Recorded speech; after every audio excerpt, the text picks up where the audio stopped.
Chapter 783. Rinpoche carried Lin Xiaola, cautiously found a deserted place and returned to Earth.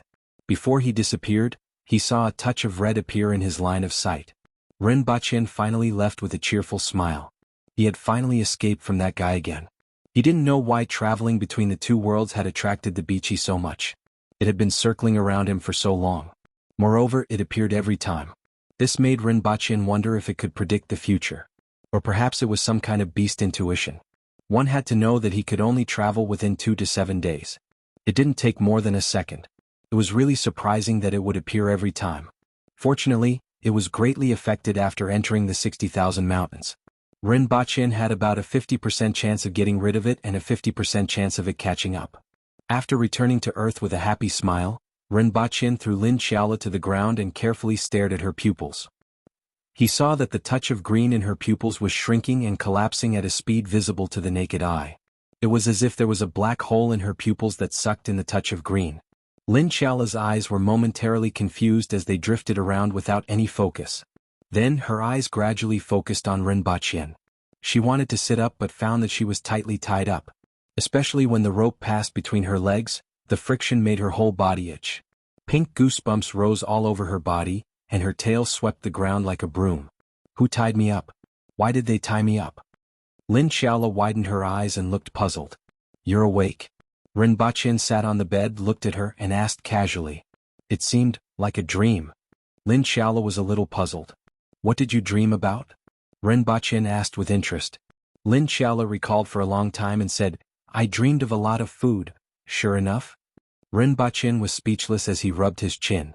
Originally, he still had some stubble, but now that he had achieved some small success in practicing the martial arts, there wasn't a single strand of hair on his body. Furthermore, he was very slippery. Who helped me? Why did you tie me up? Lin Xiaola asked with her eyes wide open. It's good that you're awake. Rinpoche got up and found a blade to cut the rope. Lin Xiaola immediately broke free from the remaining rope and sat up. The short gray tail was still rubbing against the ground. As she moved, the piece of cloth that Rinpoche used to cushion her fell off. How did it get bigger? Lin Xiaola rubbed her chest, looking very confused. Why is there a tail? There seems to be a tail in the dream too. Rinpoche saw that she was at a loss and knew that she wouldn't know anything more. Furthermore, she looked dirty, so he simply said, take a shower first. Lin Xiaola took off her clothes as she walked into the bathroom. She was naked before she even entered the bathroom. Originally, she looked like she was 17 or 18 years old, but now she was all curves and curves. Her entire body was exquisite, and anyone who glanced at her would start to burn with anger. He lay on the bed and listened to the sound of running water coming from the bathroom. Not long after, Lin Xiaola came out of the bathroom. She had a special technique for dehydration. His body spun on the ground like a spinning top. He couldn't see anything at all. The water splashed all over the room. Rinpoche's head and face were splashed, and the only impression he had was a pink trail in the air. It couldn't be helped. The human eye would always see objects that protruded from a flat surface first, especially when the object was still shaking. Put it on. Rinpoche threw a t-shirt and his sportswear to Lin Xiaola, took out his phone and went downstairs. Just now he had heard sounds from upstairs. Those guys were drinking again. When he went downstairs, Ren Wanyin and the 6 winged cavalry warriors were drinking. In the blink of an eye, a few years had passed. It was now late autumn on Earth in 2025, and Ren Wanyin had been friends with these winged cavalry warriors for a few years. In particular, Ren Wanyin and Ding Jie frequently brought the winged cavalry warriors to Wuxia City, which was under construction. After a few years, Ren Wanyin and Ding Jie looked much more valiant, and the winged cavalry warriors had also changed a lot. Brother? Lady boss. Everyone stood up when they saw Rinpoche coming down. Rinpoche sized up Ren Wanyin. After not seeing him for half a year, he had grown a mustache and looked a little older than him. Brother, why are you bald? What's on your body? Ren Wanyin was puzzled. He had just returned from staying in Wuxia City for half a year, and he had just discovered that his brother was not only bald but also shiny. His body shone with a metallic luster. Rinpoche felt a toothache when he heard this. This was touching a sore spot. Take a seat. How's the situation over there? Rinpoche asked. Although he would hear about the situation over there every time he came back, it wasn't as good as hearing it from Ren Wanyin, who had just returned. Look at the real thing. Ren Wanyin took out 2 boxes, one big and one small, and asked someone to fill the bigger box with water. He then connected the two boxes together and pressed them a few times. The bigger box began to emit white mist. Then, using the mist as a screen, images began to appear in the air. "Turn off the lights," Ren Wanyin called out. He then smiled at Rinpochen and said, "This fog projector is the latest model. It's much more stable than the previous one, but it still looks better in the dark." Rinpochen had seen this kind of equipment before, but he didn't pay much attention to it. At this moment he was focused on looking at the images that appeared in the mist and listening to Ren Wanyin's explanation. At this time, the construction of the 50 square kilometers in the center of Wuxia City was almost complete. All that was left was some supporting greening and living facilities. It was estimated that this part would be completed in half a year. The rest would have to be continued after that. Furthermore, the first batch of citizens had already started to move in. This group of citizens were the batches of soldiers who had been selected to practice martial arts, the martial arts experts who had been recruited, and their families. After 6 years of selection and training, there were a total of about 50,000 people. Among them there were about 5,000 manual experts. In terms of numbers alone, this was an extremely high proportion. However, these 50,000 people were carefully selected. Every one of them was talented and above average. Most of them used to be special forces or elite soldiers. After looking at the situation in various parts of the city, Ren Wanyin turned the image to one of the buildings and said, "This is our building. It covers an area of 160,000 square meters. The bottom 5 floors are shopping malls, the 6th to 8th floors are martial arts centers, the 9th and 10th floors are entertainment centers, the 11th to 14th floors are restaurants, bars and accommodation areas, and the 15th to 17th floors are private areas. Your villa is on the 18th floor, which is a sky garden. However, this building doesn't have a name yet.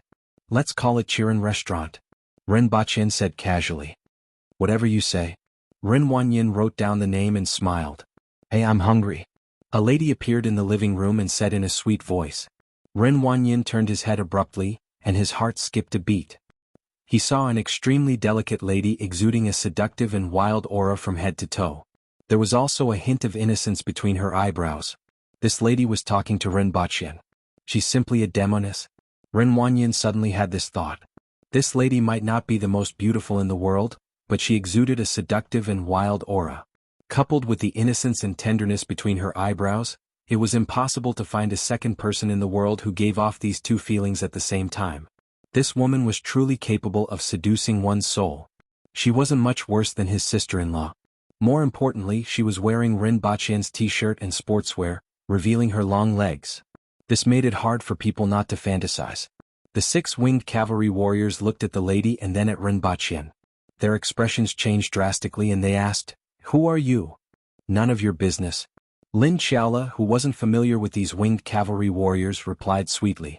Ren Wanyin's heart skipped a beat. "Oh no. How dare you snatch the lady boss from the boss? Kill." The few of them were furious and started to attack. Chapter 784. It's a misunderstanding. Don't hurt them. Rinpochen didn't move at all and only shouted softly. The winged cavalry warriors jumped up quickly and were pressed down quickly. The others didn't see anything clearly. They only heard a few banging sounds as Lin Xiaola pressed the faces of the winged cavalry warriors to the ground. Lin Xiaola simply pressed their heads to the ground and let go with a relaxed look on her face. "This is Librarian Lin.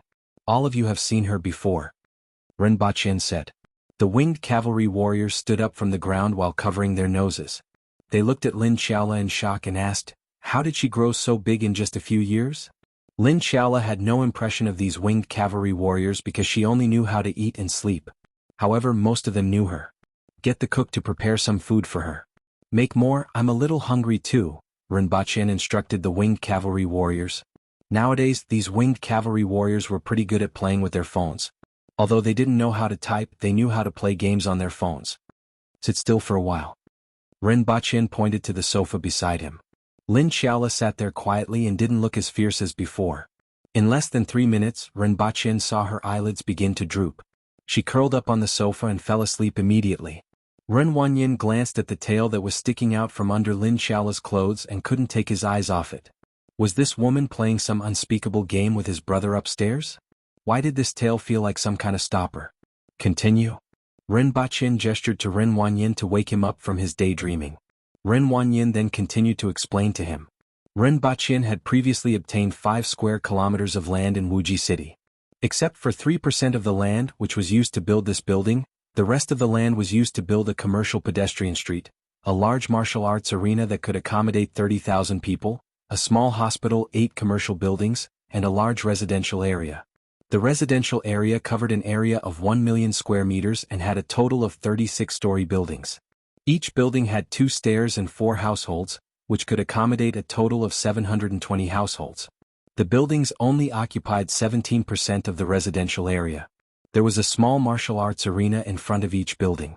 There were also 4 large martial arts arenas and a square in the residential area. Ren Baqian was preparing to use this place as a military camp. These buildings covered an area of 2 million square meters. What was left was a park that covered an area of 2 million square meters. Well done, Ren Baqian praised after reading all the information. Brother, you don't know how much Ding Jie and I have been on tenterhooks these days. We were afraid that something might go wrong, Ren Wanyin said as he leaned back. At that time he had just graduated from university, and Ding Jie was still a university student. It was terrifying that the two of them had to be responsible for such an important matter. Thanks to Lin Feng. If it wasn't for her, the two of us would have been caught unprepared. Ren Wanyin shook his head. When he thought about the fear and helplessness he felt when he first took over this matter, his heart still palpitated slightly. There are also many people who have helped a lot, from the designers to the supervisors to the material procurement. Ren Baqian laughed heartily. Don't make it sound so scary. In fact, most of the work is done by professionals. The two of you are only responsible for some liaison work and making decisions when I'm not around.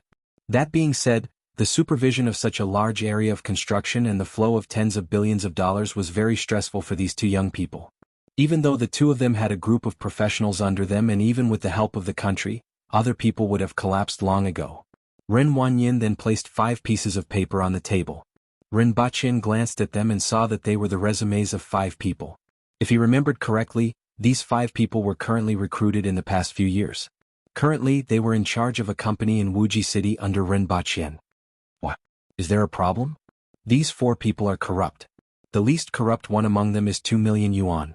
The most daring one is this one who accepted 17 million yuan. As for this one, I'm afraid he's a spy. Ren Wanyin's expression wasn't good. After all, these 5 people were recruited by the two of them and were in charge of the company these days. There were a total of 7 people in charge and 5 of them were problematic. This wasn't just because they were daring, but also because the two of them weren't able to suppress them. That was why they were so daring. Oh, they are quite daring. Ren Baqian laughed. He didn't take this kind of thing to heart. We are law-abiding citizens. This kind of thing can be reported to the police. Let the police handle these 4 people. I don't think anyone will dare to be careless about this matter. As for this, leave it to the Messier 87 department. They are professionals. Is there any noteworthy news recently? There's one more thing. The country has set up a department called the Sports Education Department. There is already clear news that the 15th set of Health Qigong will be promoted in primary and secondary schools throughout the country and in society early next year. Ren Baqian's relaxed expression froze for a moment before he leisurely said, "It's finally going to start." The name of the department was very low. However, the significance was extremely great. The great era was finally coming. No one knew what kind of storm it would stir up. If it was fast, it would take a year. If it was slow, it would take 3 to 5 years. This world was bound to change. It seemed that the country had already made preparations. After that, Ren Baqian learned about the situation of the martial arts centers. Currently, there were 3 centers with a total of more than 4,000 students. Among them, there were more than 200 elite students who had reached the manwheel level. Among them, the strongest one had already reached the intermediate manwheel level. His talent was quite outstanding and wasn't inferior to the experts nurtured by the country. These people were the seeds of the future. Early the next morning, everyone in the villa heard a woman scream from the 2nd floor. Ren Baqian went to the room full of snacks with a toothbrush in his mouth. Lin Xiaola entered this room yesterday and didn't come out the entire night. However, she wasn't as excited as she was last night. Instead, she placed her hands on her chest and looked sluggish. It's gone, gone, gone. Lin Xiaola panicked when she saw Ren Baqian coming over. Ren Baqian focused his gaze and saw that Lin Xiaola's seductive face had returned to its original delicate and pretty appearance. The pair of C's had also shrunk to a pair of A. She had become shorter. She had returned to her original appearance. Rinpoche touched his chin. She had actually recovered? He didn't know if it had something to do with the jade-waisted slaves that she ate or the herdsman. However, no matter what, she was considered to have completely broken away from the influence of the herdsman. This should be a good thing, right? What should I do? Look, it's gone. Lin Xiaola panicked. It looks like it has shrunk. There will be a chance for it to grow back in the future, Rinpoche comforted her. Lin Xiaola's delicate face twitched when she heard this, and it looked like she was about to cry. Chapter 785. When they saw Lin Xiaola again, the winged cavalry warriors were obviously much more friendly. So it's Librarian Lin. Although Rinpoche had mentioned her before, everyone still felt that she looked more familiar when they saw her pair of A's. After all, the sight of her dozing off and drooling while tied to the mount had long been deeply engraved in their hearts. The only doubt was why she had shrunk back overnight. Both her figure and appearance. Since Lin Xiaola was in so much pain because she had shrunk her pair of A's, Rinpoche treated her to a big meal. They booked a dessert shop. In fact, there was no need to turn her grief into food. After seeing the desserts, Lin Xiaola hesitated for 3 seconds and put aside her pair of A's. After finishing the dessert shop, Lin Xiaola got into the car and looked like she was about to cry again. What should I do? There's nothing left. Rinpoche looked at her and asked, Do you want to eat another dessert shop? After he finished speaking, Lin Xiaola immediately looked away and said, I just feel sorry for you. Let me tell you, I used this trick when I was 5 years old. Rinpoche grinned. When he was 4 or 5 years old, his father forgot him in kindergarten. All the other children had been picked up, and he was the only one left crying. It was a military kindergarten, and the soldiers in the kitchen gave him a nangua pear when they saw how badly he was crying. After eating it, he felt that it was delicious and wanted more. The child didn't know what else to do and continued to cry. He cried until his father came to pick him up with a claw mark on his forehead, but he didn't get another one. This incident had always been a deep regret for him. When he saw Lin Xiaola, he was reminded of himself in the past. This trick was exactly the same as what he used in the past. After staying on Earth for 2 days, he prepared a large number of white rabbit creamy candies for Lin Xiaola and instructed the winged cavalry warriors to keep an eye on her before returning to Dayo. Lin Xiaola had already been tricked once. If she met that herdsman again, it would be troublesome. After that herdsman ran away, he might meet up with other herdsmen, so he might as well leave her on Earth. Of course, asking the winged cavalry to keep an eye on her was just a casual instruction. In fact, with a place to sleep and white rabbit creamy candies to eat, Rinpoche estimated that Lin Xiaola might still be there in 100 years as long as there wasn't the end of the world. When Rinpoche returned to Dayo, the forest had already been cleaned up. All the trees were piled together and burned to ashes along with the corpses that were dug out. Seeing that Rinpoche had returned, the Empress looked behind him and didn't see Lin Xiaola. What about her? I'm staying on Earth. Rinpoche explained the reason to the Empress. She changed back to her original form. Looks like her evolution had a time limit. I think it might have something to do with the jade-waisted slaves she ate. At the mention of the jade-waisted slaves, the Empress's face turned ugly. Every jade-waisted slave was a human life. What was the difference between eating them and eating humans? Furthermore, they were her people. However, she would not blame Lin Xiaola for this. The fire had burned down half of the place. Some people were left behind to guard the place while the others moved on to the next target. 3 days later, the Empress issued an order for Shiwanya, the Protector General of the South, to immediately set off for the 60,000 mountains to coordinate the investigation of the situation in the stronghold. She also transferred more than 10 people from the Ministry of Revenue and prepared to use 2 years to record the situation of the strongholds in the 60,000 mountains. After this was done, she would establish a household registration management system. In the future, all the establishment and relocation of the strongholds would have to be recorded to prevent a situation like this from happening again. Millions of people had disappeared without anyone knowing. Another plan was to establish 2 new protectorates. One would be the Yun Protectorate and the other would be the Protectorate of the South. The first was naturally to rule the Yun nation, and the second was to be in charge of the 60,000 mountains. In the past, she had always thought that the dangers in the mountains were natural disasters and beasts. After this incident, she realized that there were other enemies in the mountains. 2 days later, everyone was approaching the next target. The sound of a night cat could be heard in front of the group. The sound was long at first and then became short. After half an hour, a winged cavalry warrior came to report, Your Majesty, the person who was scouting here previously hasn't appeared. Search. The Empress frowned. This wasn't a good sign. After searching for an entire afternoon, they found the strange forest more than 5 kilometers away. However, they couldn't find any traces of the person who was monitoring the area. This meant that this winged cavalry warrior had probably fallen into the hands of the other party. When night fell, another discovery gave everyone a bad premonition. The jade-waisted slaves didn't appear in the strange forest. Your Majesty, I reckon that the herdsmen here have already received the news and left, Rinpoche said. The Empress was silent for a long time before looking up at Qi Ziding and saying, Brother, bring some people and wait here for another day. I'll go to another place. If the jade-waisted slaves don't appear by tomorrow, destroy this forest, the Empress added. Considering that every herdsman had such a forest and that jade-waisted slaves would appear in it every day, everyone suspected that this forest might be their food or a necessity for their survival. Although they didn't know the truth, they knew that there must be a reason for its existence and that it was extremely important to both the herdsmen and the jade-waisted slaves. Understood. Qi Ziding nodded. You should be careful. You are the Empress. Others can encounter danger but not you. That night, the Empress and Rinpoche led 600 people to the next location. A week later, when they climbed over a mountain peak, Rinpoche suddenly felt that the sky ahead had cleared up. The vibrant colors, birdsong and fragrance of flowers had returned, as if the sky had cleared up after the rain. Wait a minute. Rinpoche stood on the back of the Crow General and looked down the mountain. It was gloomy everywhere as if there was a lack of color. Looking ahead, it was a scene full of vitality. We are finally out. Rinpoche laughed. I can't even feel good in that horrible place. The rest of the people also looked relieved.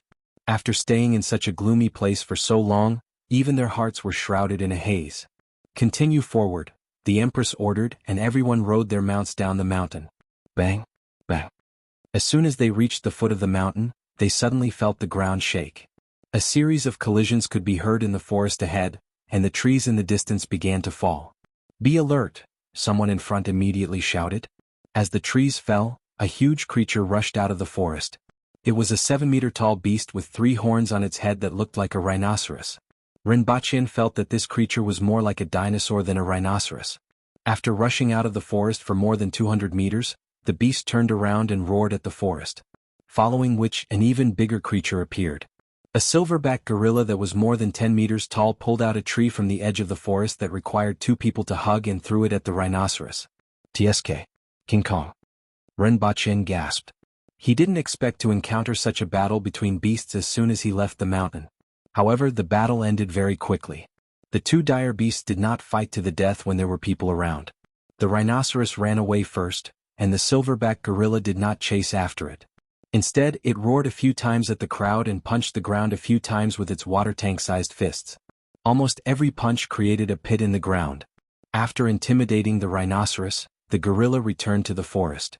Your Majesty, how strong are these 2 beasts? Rinpoche pondered for a while and asked.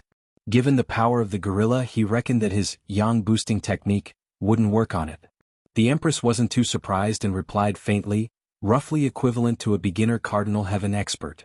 She then called a winged cavalry warrior over and asked, Where are they? Your Majesty, in a valley about a day's journey away. Chapter 786. On the way to their destination, the roaring emperor was excited to leave that lifeless place. It dug holes along the way and roared at the sky from time to time. Its small body emitted a beast-like roar that sounded like thunder on the ground. The sound waves caused the leaves to dance in the air, and the birds and beasts in the surrounding forest to tremble. Several different roars could be heard in the distance as if they were warning them. It was obvious that they were Cardinal Heaven-level beasts who regarded the roaring emperor as an equal. When the team stopped to rest, Rinpoche grabbed the roaring emperor by the nape of its neck and flicked its balls. He suddenly remembered something and asked, Are we deep in the 60,000 mountains? They were 1.5 months away from the Ya family village. Although they were in the mountains, everyone had mounts and traveled very quickly. They traveled more than 60 kilometers a day, which meant that they were close to 3,000 kilometers in 1.5 months. In China, the distance from the capital to Shanghai was only about 2,400 kilometers. It should be the depths. The depths of the 60,000 mountains is just a term. Generally, the area that is half a month away from the outside world is called the periphery, and the area that is half a month to 2 months away is called the middle area. The rest is classified as the depths of the 60,000 mountains. The Empress saw that Rinpochen was reaching out to hold her hand after flicking the balls of the roaring emperor. She immediately swept his wrist with 4 fingers, causing him to spin a few times like a top. "Don't touch me with that hand." The Empress looked disgusted. He casually threw the roaring emperor aside. The roaring emperor sat on the ground, stared blankly at its balls and then roared at the sky. Halfway through its roar, it was stomped into the ground by the Crow General. When it lifted its foot, there was only a hole left in the ground. A hole suddenly appeared in the ground a dozen meters away, and the roaring emperor poked its head out to roar again. The Crow General was annoyed at how noisy this guy was and stomped on it again. The roaring emperor poked its head out from 5 to 6 meters away. Before long there were more than a dozen holes in the ground. Rinpochen watched the 2 guys play whack-a-mole while asking the Empress, "Are there Cardinal Heaven experts and Kismet Heaven experts in the depths of the mountains?" Along the way, there were at least 4 Cardinal Heaven level beasts that were alarmed by the roaring emperor. This was less than a day's journey. Even in the depths of the 60,000 mountains, there are very few Cardinal Heaven experts. However, the number of Cardinal Heaven level beasts here is indeed higher. This place was desolate and uninhabited. Although there were more Cardinal Heaven level beasts, it wasn't too surprising. In fact, the majority of the 60,000 mountains had not been explored. The Aboriginals only occupied a small area, and even for Cardinal Heaven experts, it was full to be. As such, no matter what they saw, it would be. The group arrived to the afternoon to the next day to. "Your Majesty, this is the place," said the winged cavalry warrior who was leading the way. "Those fellows always like to find such lifeless places," the Empress said as she stood in front of the valley and took a look. "Valley to be. To the valley. There were not many trees in the valley and there were jagged rocks everywhere. In the depths of the valley there was a pool, and around the pool was a large forest that was bearing its fangs. At night, the group stood guard outside the valley, waiting for the jade-waisted slaves to appear. At night, they waited outside the valley for the jade-waisted slaves to appear. They waited until the 2 moons crossed in the sky, but there was still no sign of them. "It seems that the herdsmen have left," Rinpochen said calmly as he and the Empress sat side by side on a rock. They missed, but it wasn't surprising. In fact, they had already been mentally prepared for this along the way. Although the herdsmen were solitary, they weren't fools. They wouldn't stay in the same place and let them attack them separately even though they knew that they were looking for them. Now, it was confirmed that the herdsmen had indeed received the news and left. They were most likely to gather in an undiscovered place and wait for them to leave or prepare for a counterattack. This was the worst-case scenario. If they hide, it won't be easy to find them again. The Empress looked worried. Even if the herdsmen hid, their food was still the Aboriginals. To be precise, they were feeding on the jade-waisted slaves who used the Aboriginals as their hosts. It would be great if we could launch a satellite. Rinpochen couldn't help but think. Unfortunately, the satellite was still too far away. Perhaps it would take 30 or 50 years for this to happen. After sitting for a while, the Empress ordered 2 women from Mount Gongmu to fly into the sky to investigate. However, in less than 15 minutes, the 2 multicolored eagles fled to the top of the group in a panic. "Help!" The 2 women from Mount Gongmu screamed in panic. The 2 multicolored eagles slid down from the sky. At this moment, everyone realized that hundreds of palm-sized pitch-black birds were surrounding them and attacking them one after another. When the multicolored eagles fell to the ground, there were still 20 to 30 black birds biting on their bodies and refusing to let go. Everyone spent some effort to repel these little things in the dark. By the time they rescued the 2 multicolored eagles, they were covered in injuries. Rinpochen picked up the bodies of the black birds that had been shot down and saw that they looked like bats and pterosaurs. They had a short beak filled with tiny, sharp teeth, a mammal-like tail, and a membrane-like wing with small claws at the front. This was another type of creature that wasn't strong but relied on numbers to win. It was very difficult to deal with them, especially at night. With such creatures in the air, it would be difficult to search for them in the sky. After staying in the same place for 3 days, they destroyed the forest in the valley and tried to find any traces left behind by the herdsmen. However, they still came up empty-handed. Chiziding had also caught up with them from behind. When Rinpochen saw him, he also saw the rhinoceros-like beast that he had seen when they first arrived. It took Rinpochen some effort to identify the original owners of the meat that was carried by the winged cavalry warriors. After hearing that the herdsmen here had also disappeared, Chiziding raised his eyebrows and said, "It seems like they have run away." It won't be easy to find them now. The mountains are so big that we won't be able to reach the end even if we walk for a year. It's almost impossible to find these people in the mountains. No matter what, let's go to the other two places first, the Empress said unwillingly. Previously, she didn't want these herdsmen to gather together. Now she hoped that they would gather somewhere and wait for them. Chapter 787. The two teams split up again. A few days later, Rinpoche and the Empress arrived at the last location. As expected, they still didn't find anything. The herdsmen here were gone as well. Spread out and search to see if there are any traces of them. Be careful of those powerful beasts and try not to provoke them, the Empress immediately ordered. The two miserable-looking multicolored eagles that hadn't regrown their feathers were released into the sky again. Less than 2 hours later, one of the multicolored eagles returned.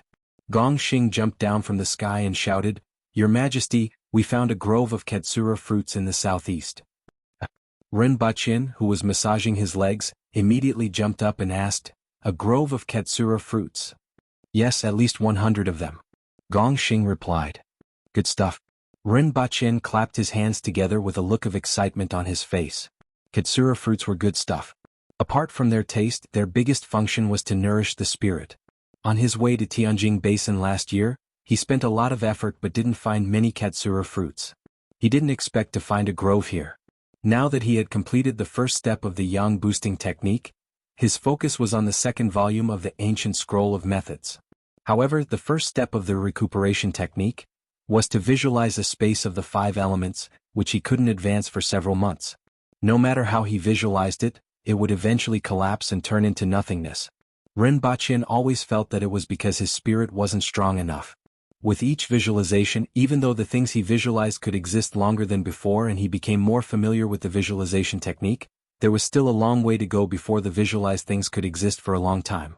He didn't know how long it would take to achieve this step. Finding a grove of Katsura fruits at this time was like sending charcoal in the snowy weather. "Your Majesty."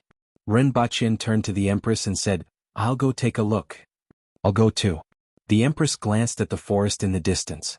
It was meaningless to stay here any longer, and she had no choice but to send the winged cavalry out to search. Under Gong Xing's guidance, the two of them and the guards took 6 hours to reach a mountain top. They saw a forest halfway up the mountain with leaves as big as cattail leaf fans. From time to time, 1 or 2 white fruits could be seen among the leaves. Sure enough, they are Katsura fruits and they are ripe. Rinpoche was overjoyed when he saw this. "Ah, mine, they are all mine.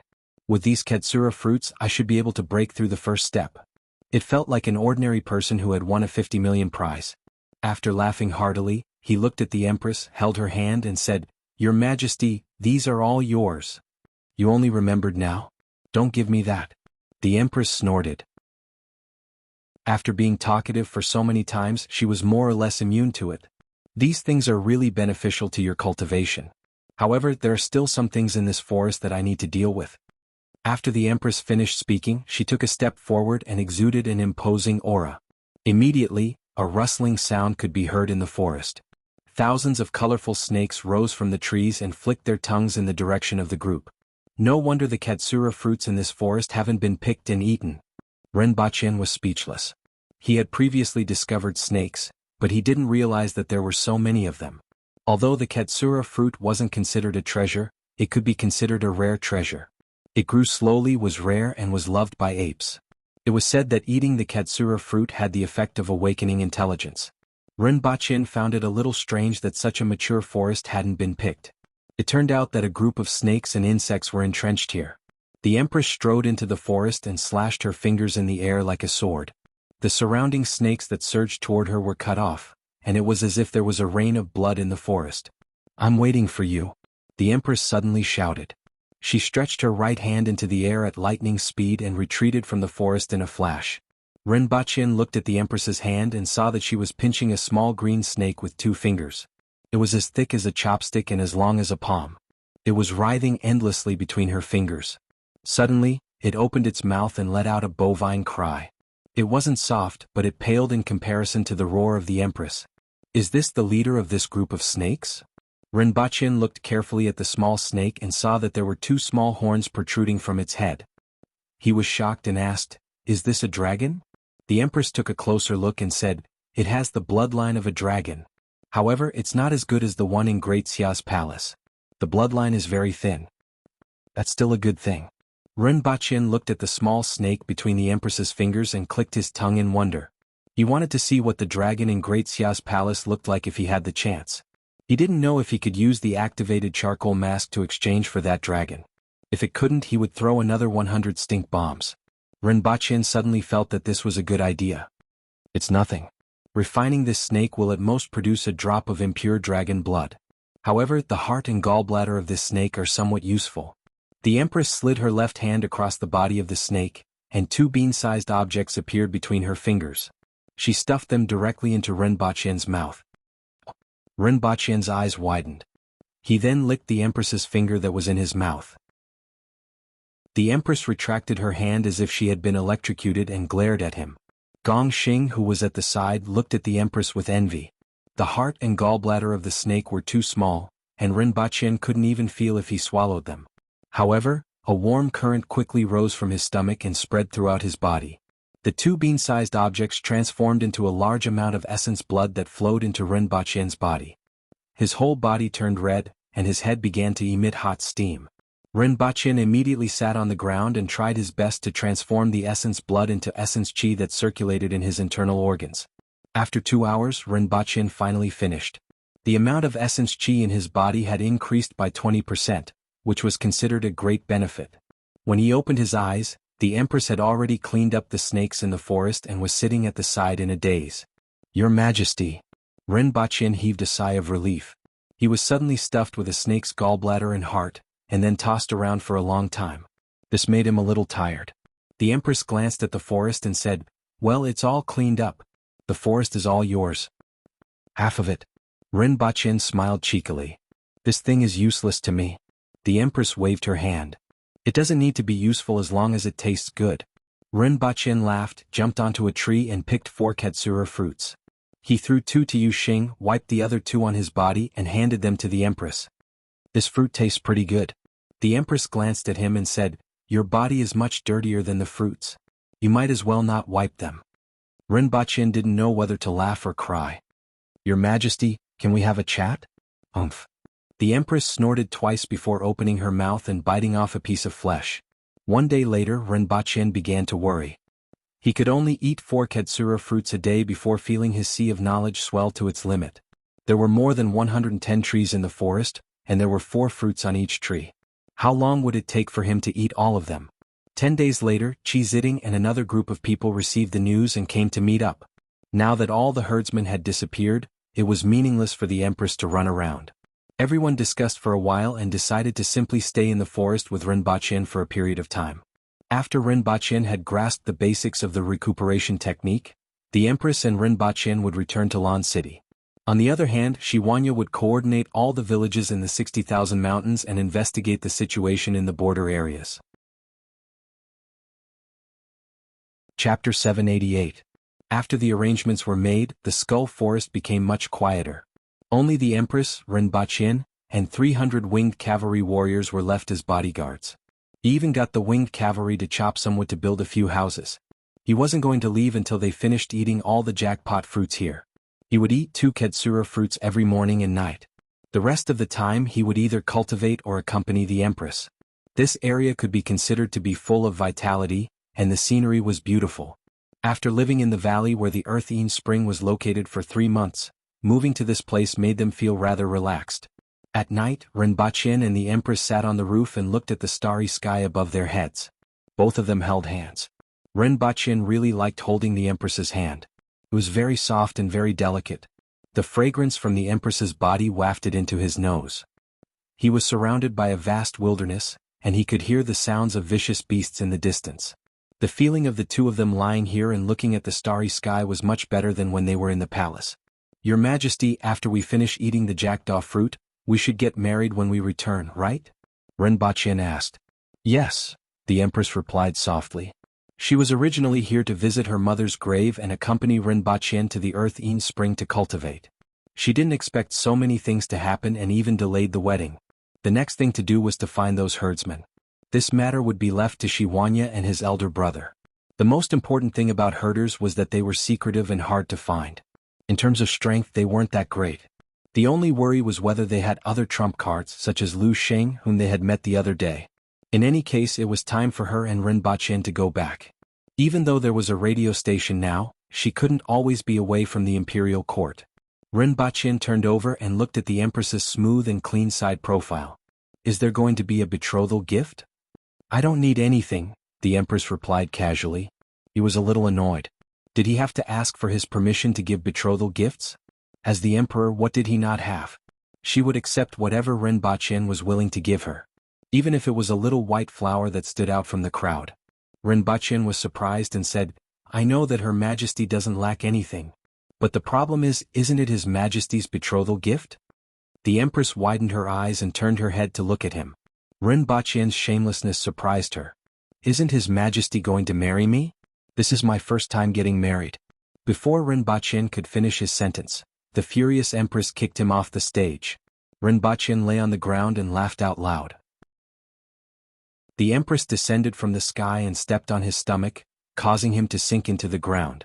She then returned to her room without looking back. Rinpoche was left lying on the ground, groaning. Even though his defense had increased tremendously, the Empress's stomp had completely shattered the essence chi that covered his skin. After a long time, he rubbed his stomach and got up from the ground. The Empress had already closed the door.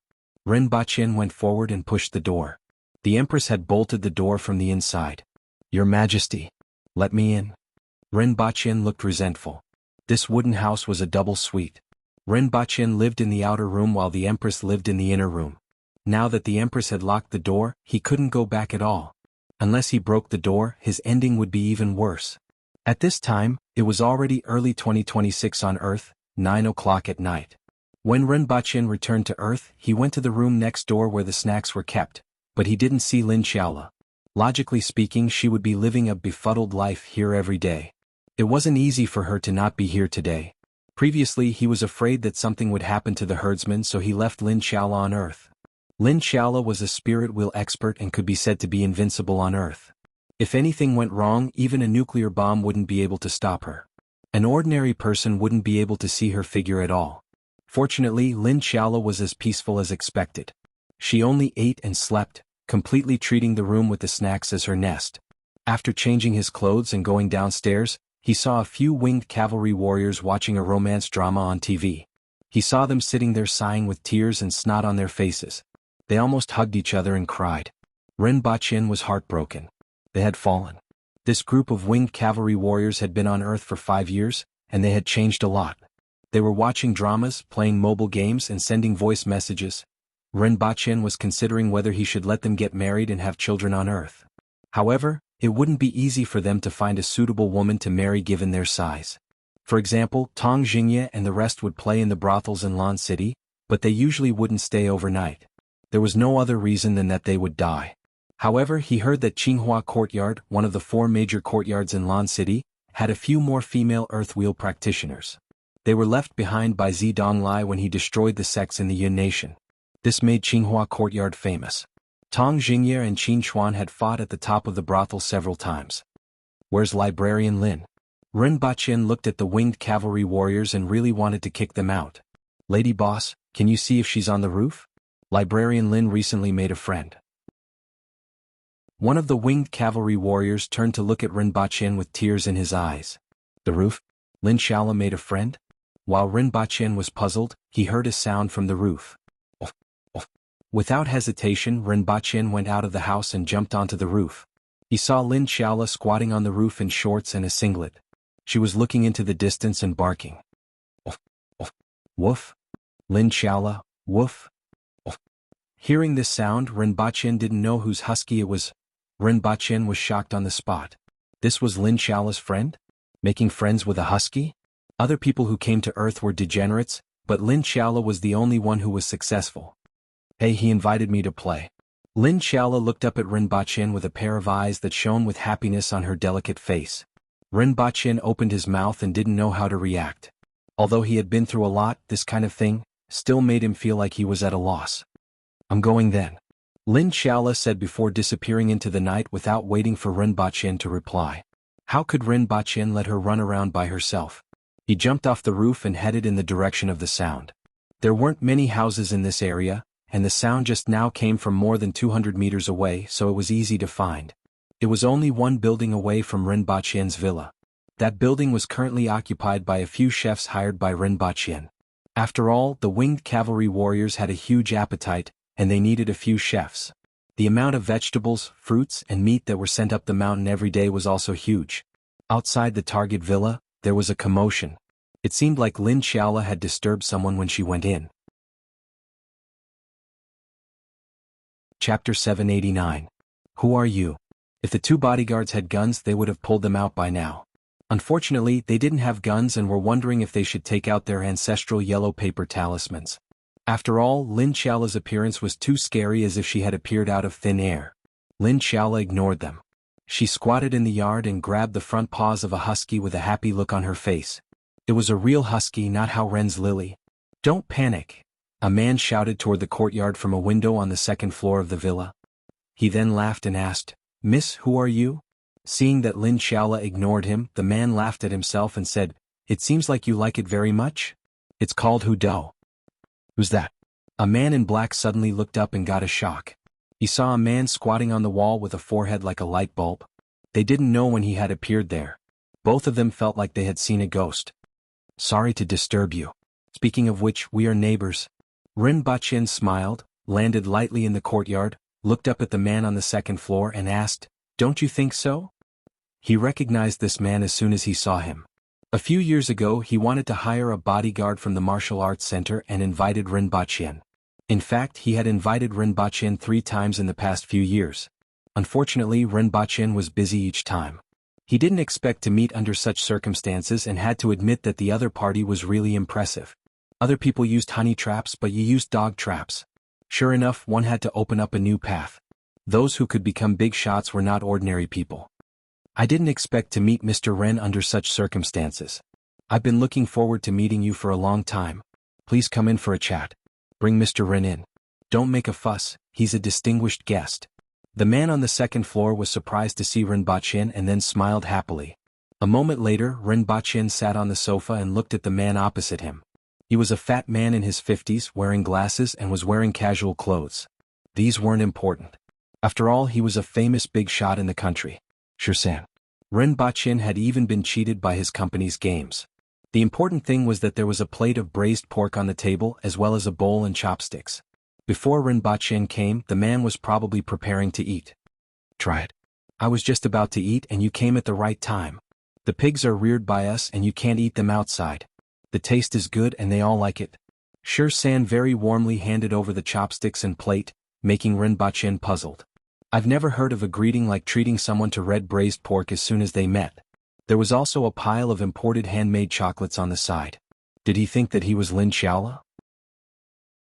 However, he would send a bunch of chocolates and candies to his house every week, so it was normal for people to find out. The other party had indeed put in a lot of effort, but it was a pity that they had misunderstood some things. Apart from that, the biggest mistake of the enemy was that they didn't have the white rabbit creamy candies. Didn't they see Lin Xiaola hugging the husky and rolling on the ground? Rinpoche watched as the other party finished his meal and someone tidied up the food. San then laughed and said, "I haven't eaten for a day and am very hungry. I'm really sorry for being impolite." "I'm fine." Rinpoche smiled. The person in front of him was quite interesting. If it was anyone else, he would have turned around and left. "Eating in front of me, does he think I'm his subordinate?" However, this person's expression and speech were very sincere. He was indeed the most interesting of the legendary IT bigwigs. Rinpoche was sizing him up, and the other party was also sizing him up while eating. Rinpoche had always been elusive, and it was somewhat unexpected to see him today. Furthermore, the person in front of him was quite different from the photo that he had seen before. He originally looked strong, but now that he was in front of the real person, he realized that he wasn't just strong. He was like a wall in front of him. The skin that was exposed outside his clothes reflected a metallic glow, which was even more amazing. Not to mention his temperament, his shiny bald head, and his lack of eyebrows. No matter how he looked at it, he wasn't a good person. If he didn't have the information of the other party and knew that he wouldn't offend others if they didn't offend him, he really wouldn't want to sit face to face with this person. Ordinary people naturally wouldn't pose any threat to a bigwig like him, but the person in front of him was different. Rinpoche's aura was really uncomfortable. An ordinary person facing him would be like an ordinary person facing a ferocious tiger-like beast. This young lady is really childish. Hudo is raised by my daughter. If you like it, you can come and play when you're free. Seeing that you're about the same age as my daughter, you should be able to strike up a conversation. I'm old and there's a generation gap between my daughter and me. Shirsan laughed. Rinpoche grinned, revealing his white teeth. Lin Xiaola's real age was probably not much younger than Ding San's. Seeing her rolling around on the ground happily with her good friend, the husky on one hand, was her nature, and on the other hand she treated the people in this house like ants. Shirsan said a few polite words and then leaned back. Rinpoche knew that the other party was going to get down to business. Mr. Rin, is the 15th set of Qigong that the nation has recently implemented related to you? Shirsan asked. Originally he wanted to get to know Rinpoche first, but after trying a few times he realized that Rinpoche wasn't that easy to approach. Since he had the opportunity today, it was better to get straight to the point. Moreover, this thing was already out in the open, so there was no need to hide it. Rinpoche nodded. Although Mr. Rin isn't well known, you're an extraordinary person. Shirsan exclaimed. I don't know if Mr. Rin has any better ones? In fact, you shouldn't have looked for me about this. The nation doesn't only have the 15th set of Qigong. Over the years, the nation has deduced hundreds and thousands of techniques. This set of Qigong is the most stable and most suitable for ordinary people. There were many better cultivation techniques in the country's hands. With your status, it won't be difficult to obtain them. Although I have some different techniques, they might not be comparable to the ones in the nation's hands at the current stage, Rinpoche said bluntly. There was no need to hide this matter from the other party. Over the years, the nation had invested a lot of energy into these techniques, and the harvest was naturally huge. What if those techniques aren't suitable for me? As far as I know, these techniques came from Mr. Ren. If you can help me, I will definitely reward you generously. Shirsan changed the word Qigong to techniques in his words. As for what those cultivation methods were, he also had an idea in his heart. Rinpoche looked at him and laughed. Shirsan looked very relaxed, but in fact he looked nervous. It seemed like he wasn't lying. After all, cultivation also depended on one's innate talent. Although the nation had deduced a lot of techniques, they were based on the things that Rinpoche provided. There would definitely be some people who were limited by this so-called innate talent. Although this person was a big shot in the IT industry and was considered a top figure by ordinary people, that was all there was to it. Would the country still take out all the cultivation techniques for him to see? However, it wasn't a bad thing to have such a friend. I can't guarantee this. Tell me the details and I will see if there is any way. After Rinpoche finished speaking, Shirsan couldn't hide his ecstasy.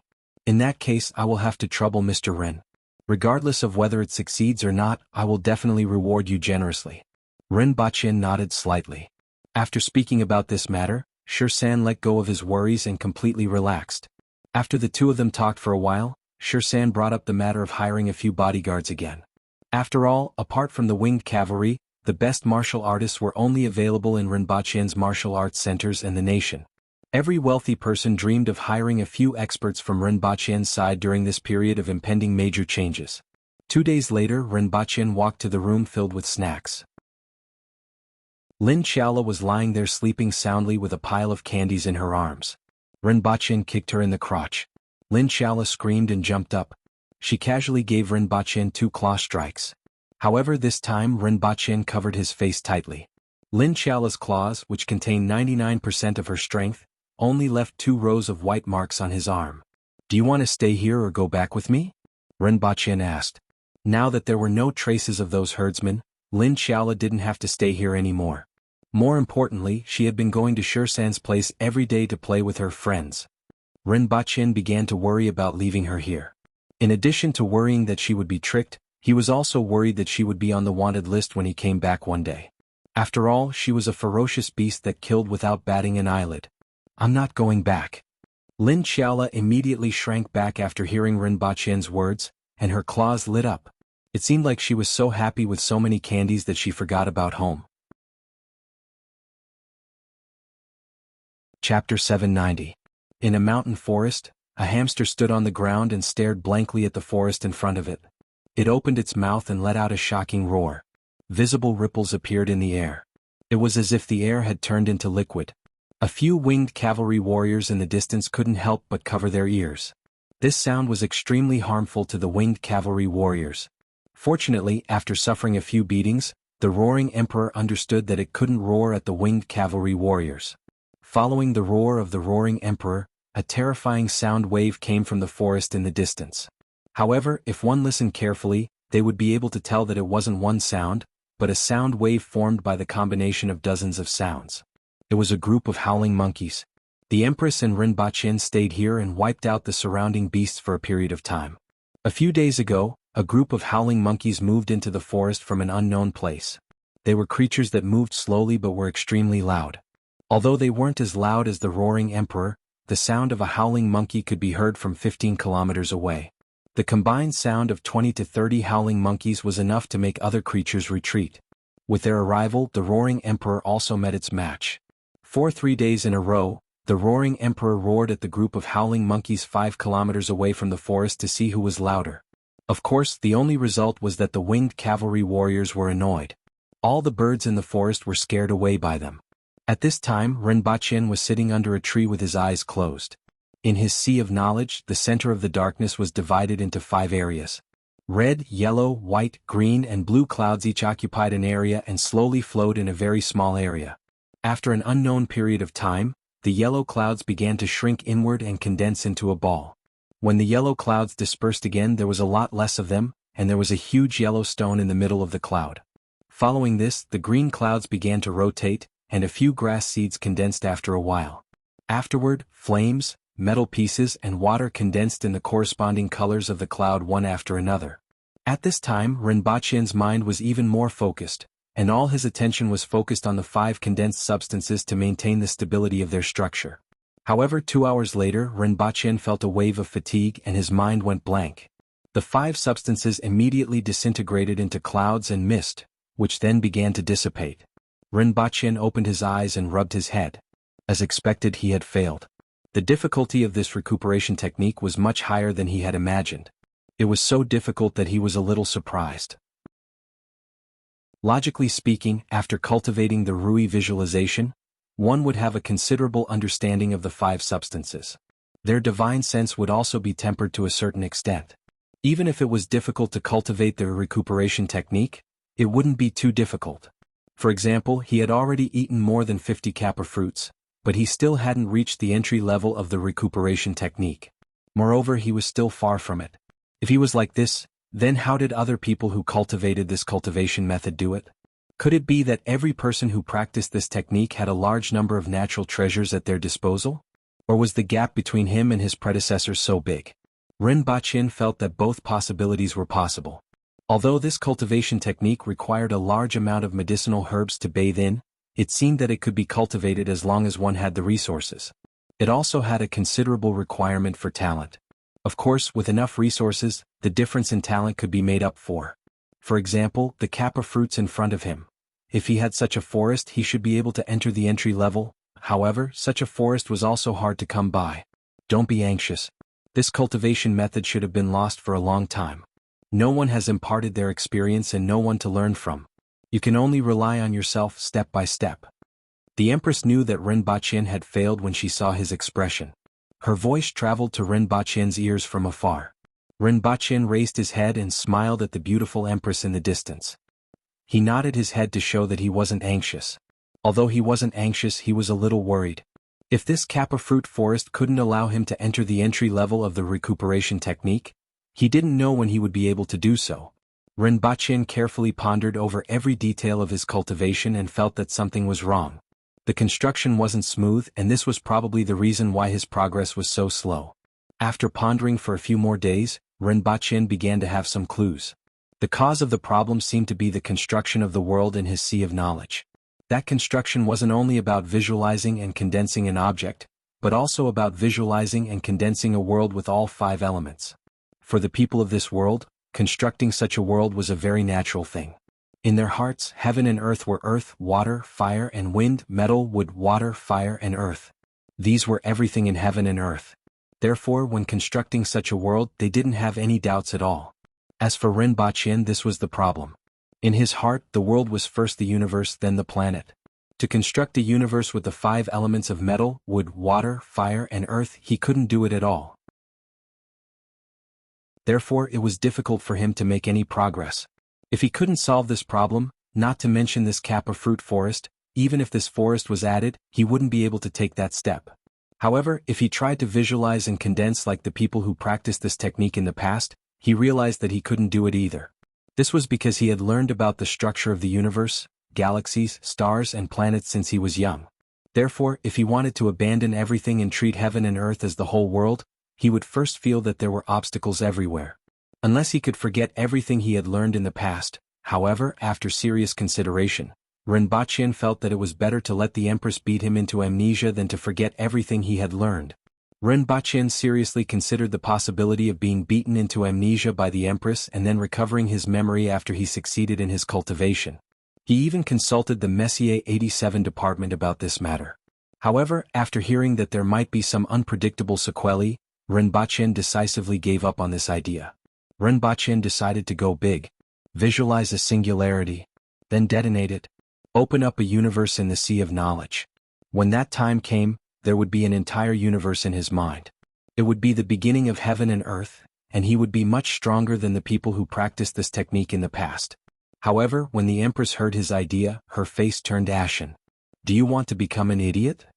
Detonate a singularity in the sea of knowledge and use this singularity to engulf the entire sea of knowledge? As long as there is a little mistake, you will become an idiot if it's light, and your soul will be obliterated if it's heavy. You will no longer exist in this world. The Empress said coldly. If that's the case, why did you come here? Back then, I could have smacked you to death with one palm, and at least your soul would have remained. After saying this coldly, the Empress softened her voice and said, You aren't in a hurry to practice this technique. Take your time and you will eventually find a way. Even if you don't practice this technique, I can still push you to the spirit wheel level by piling up treasures. You have only been practicing for 3 years now, and there will be plenty of opportunities in the future. Why be so impulsive? When Rinpoche heard this, he felt that he was being thoughtless and immediately gave up. He had plenty of time and there was no need to fight for this moment. Even if this cucurbita forest wasn't enough, as long as he guarded this forest, there would be another batch after 10 years. If 2 times wasn't enough, he would do it 3 times. If 3 times wasn't enough, he would do it 4 times. Furthermore, he might be able to think of a better way. However, he still sighed reluctantly and said, In order to keep up with your Majesty's footsteps, I am willing to take some risks. However, the thought of losing the opportunity to accompany your Majesty because of this will be the biggest regret of my life. Seeing that he had given up, the Empress heaved a sigh of relief. She was really afraid that he would blow up his own brain at some point. After all, she couldn't stop him from practicing in the sea of knowledge. Furthermore, she couldn't tie him to her belt and watch him all the time. Chapter 791. The 60,000 mountains were vast and boundless, and even the aboriginals only occupied a small part of it. There was still a large area that no one had set foot on. Barren mountains, fearsome beasts, and some unknown races occupied it. In a dark swamp, the trees were not dense, but each tree required 6 to 7 people to surround. The canopy above almost blocked out all the sunlight. When one looked up, it seemed as if it would press down at any time, making one feel depressed and almost unable to breathe. Most of the creatures in this swamp were snakes and insects. Occasionally, frogs or other amphibians of different sizes could be seen moving about. More than 20 figures were either standing or sitting in an open space in the swamp. There was a considerable distance between each figure, as if there was an air wall separating them. Indifference exuded from each figure. They are looking for us. It's all because Bo Air exposed his whereabouts and didn't take him down that the situation became like this. Our pastoral forest has been burned. Without pastoral forest for a long time, the jade-wasted slaves won't be able to control themselves. We can't wait too long. Right now they are looking for us everywhere. If we make a move now, we will meet them directly. Our existence has already been discovered by them, so we will meet them sooner or later. As long as we make a move in the future, they will notice. Are you going to feed on fearsome beasts in the future? They will search everywhere and break through the boundaries that they have always kept. Their actions have already threatened our survival. We must restrict their actions. Kill them. Kill the leader. There are more than 10 million of them. They are just some abandoned people. Kill their leader first, then kill those who are looking for us. Those people are not weak. We can use them to plant 2 more pastoral forests. This will only arouse their anger. The conflict between us and them cannot be reconciled. They are food and we are the predators. We should not have been discovered by them. The situation that has existed for 10,000 years is about to be broken. It is all Boar's fault. He is too young. There are many things that he doesn't know. Voices were being transmitted among the many figures. There was no agitation, no quarrel, no anger, no hesitation, and no contempt. Every figure maintained an indifferent attitude as they discussed this matter that was closely related to them. Jiagu, it's your turn to declare your position. You are the leader here and also the oldest. As one of the figures spoke, all the figures turned their gazes to a figure who had been silent all along. This is our duty. We must stop them. The figure who had been silent all this while said. In the darkness, there was an earthy yellow mist floating. The mist was not motionless at this time. Instead, it was rotating like water that was being stirred. Within the mist, there was an invisible vortex that was stirring everything and sucking in the mist. Gradually, the mist turned into a yellow dragon, spiraling in a certain direction. When the mist reached a certain point, its forward momentum came to an abrupt halt. The entire khaki dragon was sucked into a point and finally became a khaki rock. As for the stone, it was also spinning in a spiral trajectory. After an unknown period of time, the stone gradually collapsed. Wisps of earthy yellow mist peeled off from the stone and disappeared into the darkness until the stone also turned into nothingness. At the same time, Rinpoche opened his eyes. He turned his head and looked to the side. The Empress was lying on a wooden platform in front of the house, looking at a laptop. There was also a wooden parasol on the platform to block the sunlight. The computer was playing a 3D image of the origin of the universe. The planets moved along their trajectories as if they were going to rush out of the computer screen. Qing Yuan and Hong Luan, who were sitting behind the Empress and fanning themselves, were in charge of exclaiming in surprise. Rinpoche drank a cup of water, took a book about the history of the universe, and lay down beside the Empress. He was basking in the sun while reading the book. All he needed was a cup of tea. However, the spring water in the mountains had a sweet taste that lingered in his mouth. Do you think this is how the world was formed? The Empress turned to look at Rinpoche. No one can see it, and it's all speculation based on the existing evidence. It's true, but it can't be confirmed, Rinpoche said. It's amazing. It would be great if we could see it from the sky. The Empress exclaimed. I heard that Earth has started to organize a tour to the moon. If your Majesty wants to join, we can also go to outer space to see the dazzling scenery. Rinpoche raised his eyebrows and put his hand on the Empress's waist. The Empress poked his waist with her finger, and his whole body immediately went numb. Even though his defense had been greatly improved, he still couldn't defend against the Empress's finger. It didn't even have much of a defensive effect. The Empress's understanding of the use of power and the human body wasn't something that he could compare with. I'm only interested in the sky. Although the Empress said this, her eyes were somewhat moved. She had already learned from Rinpoche that the world was a planet, and the two of them had even named it. She was still interested in seeing inhabited planets from other planets. However, riding a rocket to go beyond the planet was akin to entrusting one's life to someone else, and the Empress didn't like this. Rinpoche's body went numb for a long time before he could finally move. He groaned and sniffed the Empress's neck. It was a combination of the fragrance of flowers and a delicate fragrance. It's not a bad idea to go and take a look when there's a chance. It won't be long before the technology matures. When that time comes, going to the moon will be as easy as taking a plane. Rinpoche said. The advancement of technology was always getting faster and faster. It took thousands of years for human civilization to enter the first industrial revolution. However, 100 years after the first industrial revolution, they entered the second industrial revolution. The invention of the steam engine became the driving force for human progress. New technologies emerged and allowed the world to advance at a faster speed. The same was true for the aerospace industry.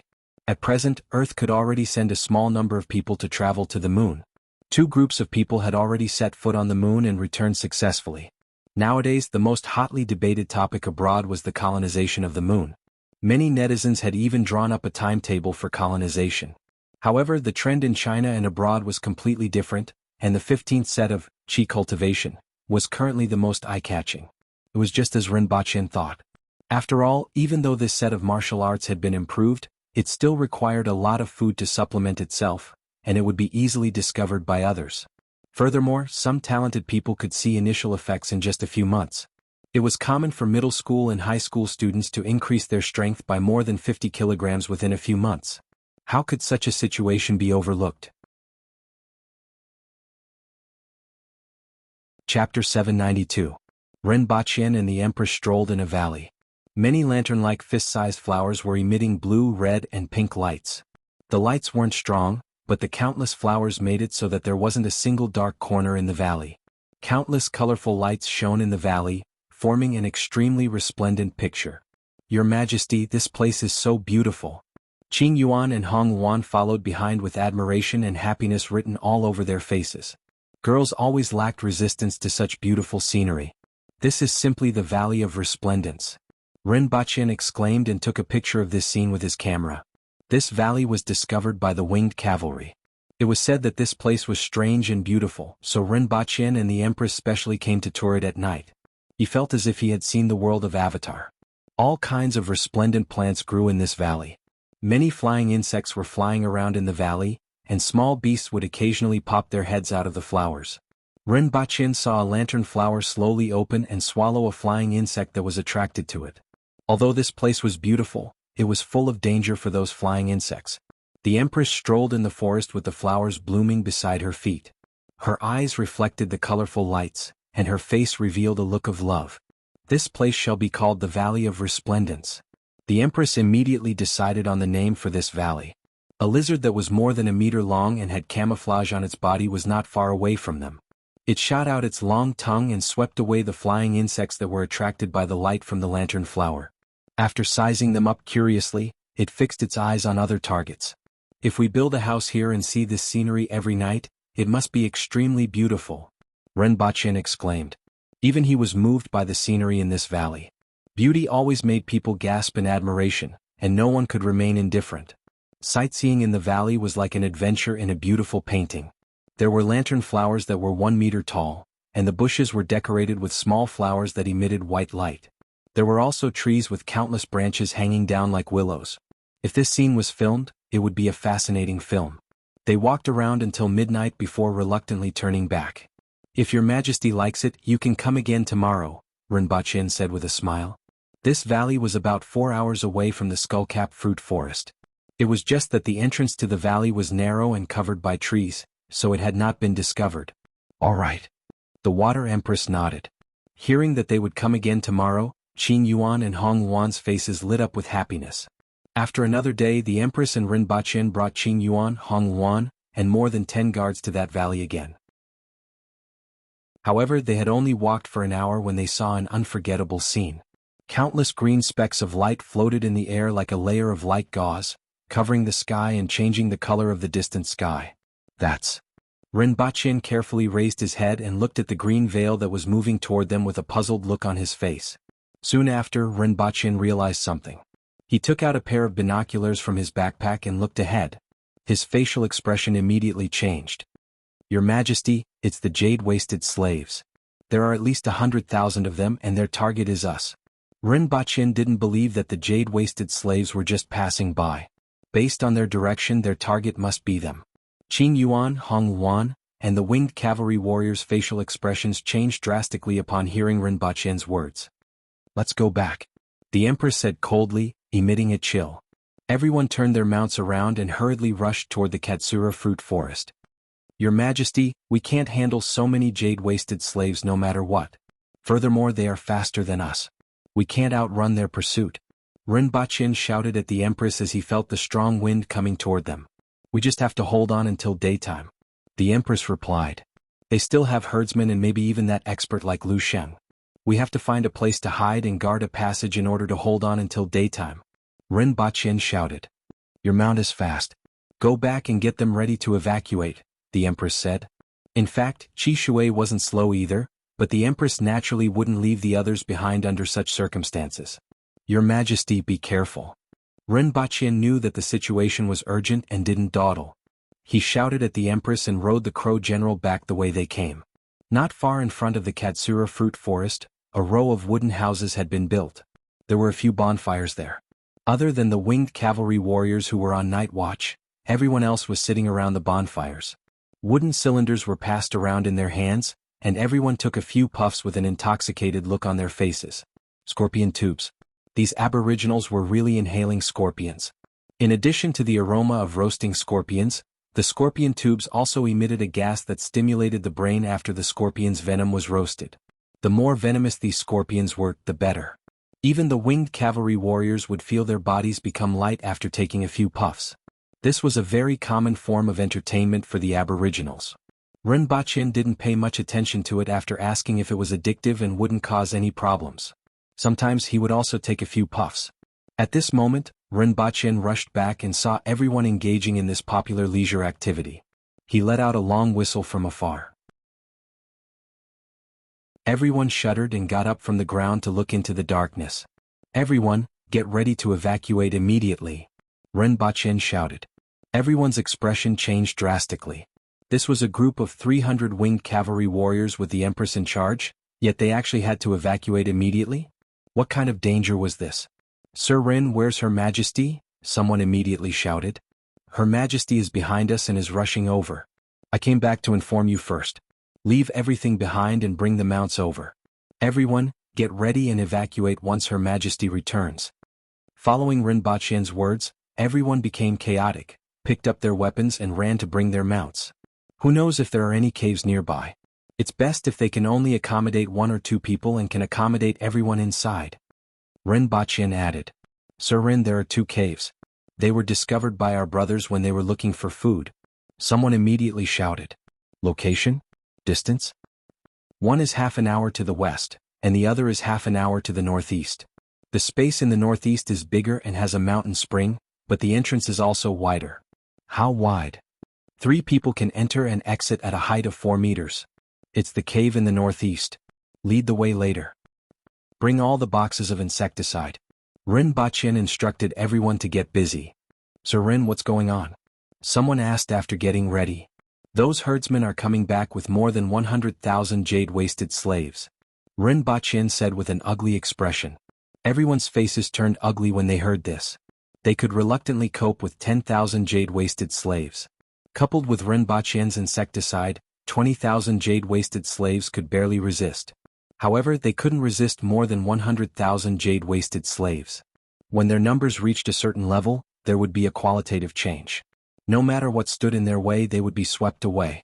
Just like the stomach worms, a single stomach worm could be trampled to death with 1 foot, but when countless stomach worms gathered together, even the most powerful fierce beast would flee upon hearing the sound of it. The jade-wasted slaves were countless times more dangerous than the stomach worms. "Sir Rin, you and Her Majesty will leave in a while. Your mounts are fast and we will stop them," a winged cavalry warrior immediately shouted. "That's right." Everyone immediately responded. "Cut the crap," Rinpoche scolded.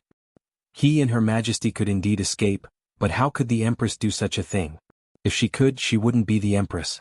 After a while, the Empress and the others rushed back. "Your Majesty, there's a cave in the northeast about an hour's journey.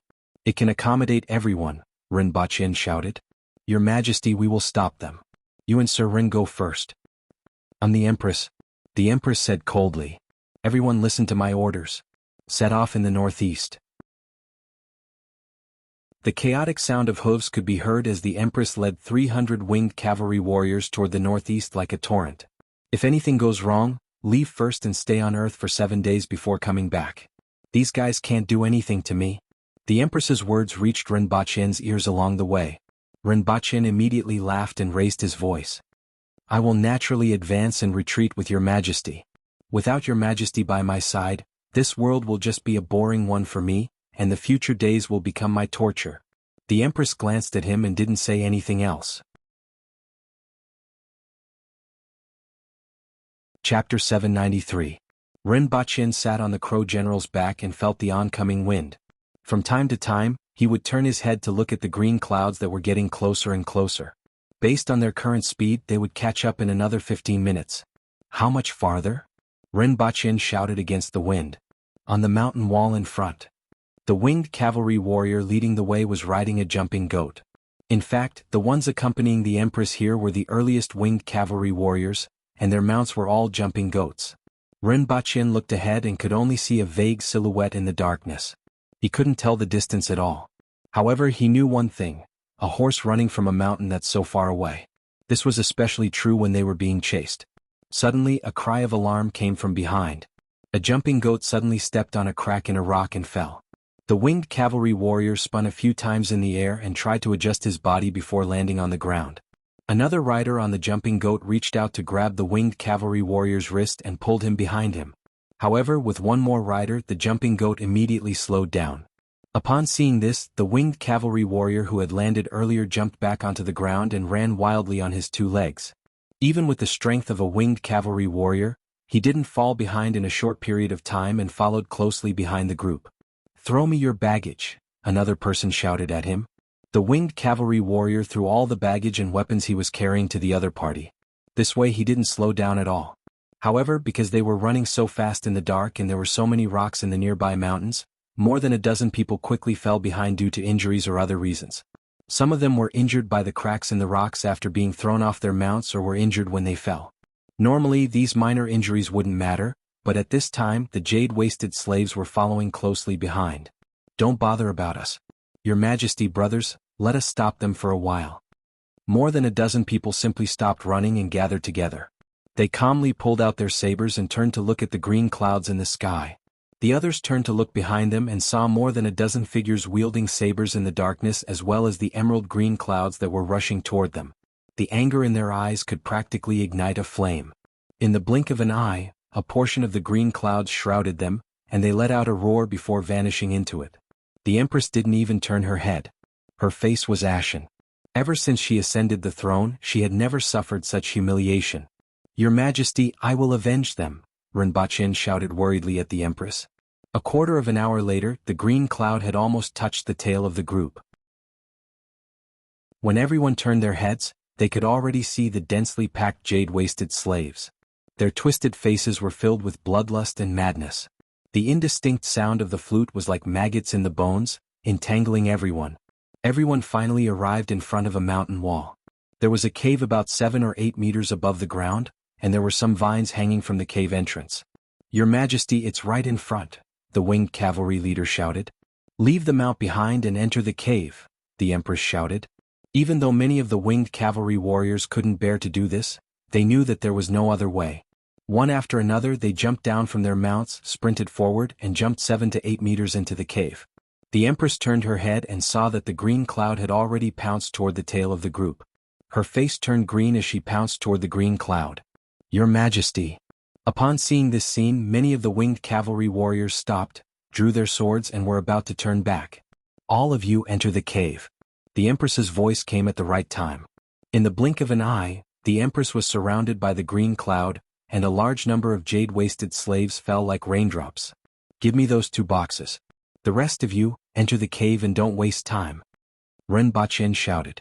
When 2 winged cavalry warriors stopped beside him with the boxes, the 3 of them opened the boxes and threw the glass bottles filled with liquid out. From where the Empress was standing to where the 3 of them were, the liquid from the broken glass bottles seemed to have formed a path. Rinpoche held a lighter in his hand and finally felt more at ease. "Your Majesty used the big fireball technique. Retreat." At this time, the Empress was completely surrounded by the jade-waisted slaves, and they couldn't even see her figure. The jade-waisted slaves behind were still pressing toward the 3 of them. "Scram." The Empress's angry voice came from the layers of jade-waisted slaves. The Empress didn't know how many punches she threw in all directions in an instant. All the jade-waisted slaves were thrown out, creating an empty space around the Empress.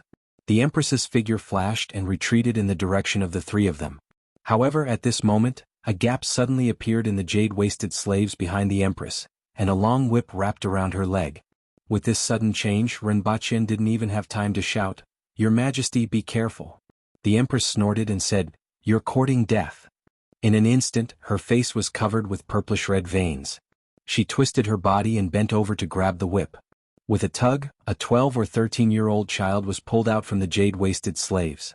The whip was the child's left hand. The child had a ferocious look on his face as his other hand turned into an awl and stabbed toward the Empress.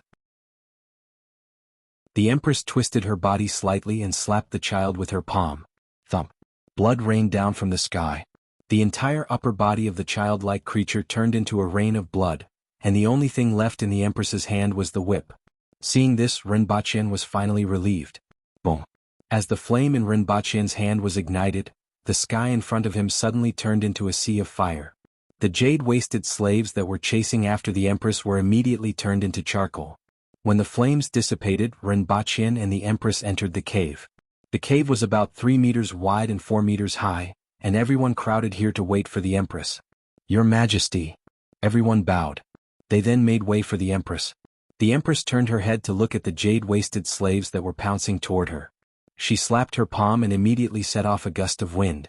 The approaching jade-wasted slaves were immediately thrown off balance by the wind. "Retreat 6 meters.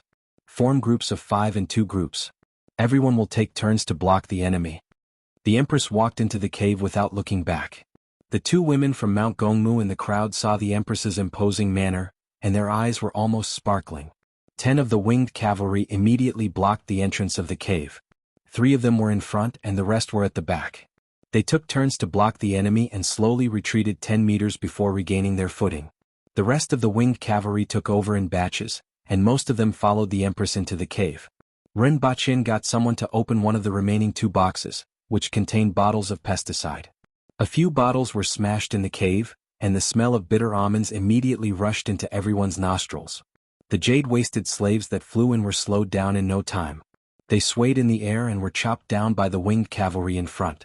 Rinpoche left one box 15 meters behind the defensive line and informed the other winged cavalry warriors to throw a few more if the efficacy of the pesticide in the air weakened. This was to maintain a certain concentration of pesticide in the air at the entrance of the cave.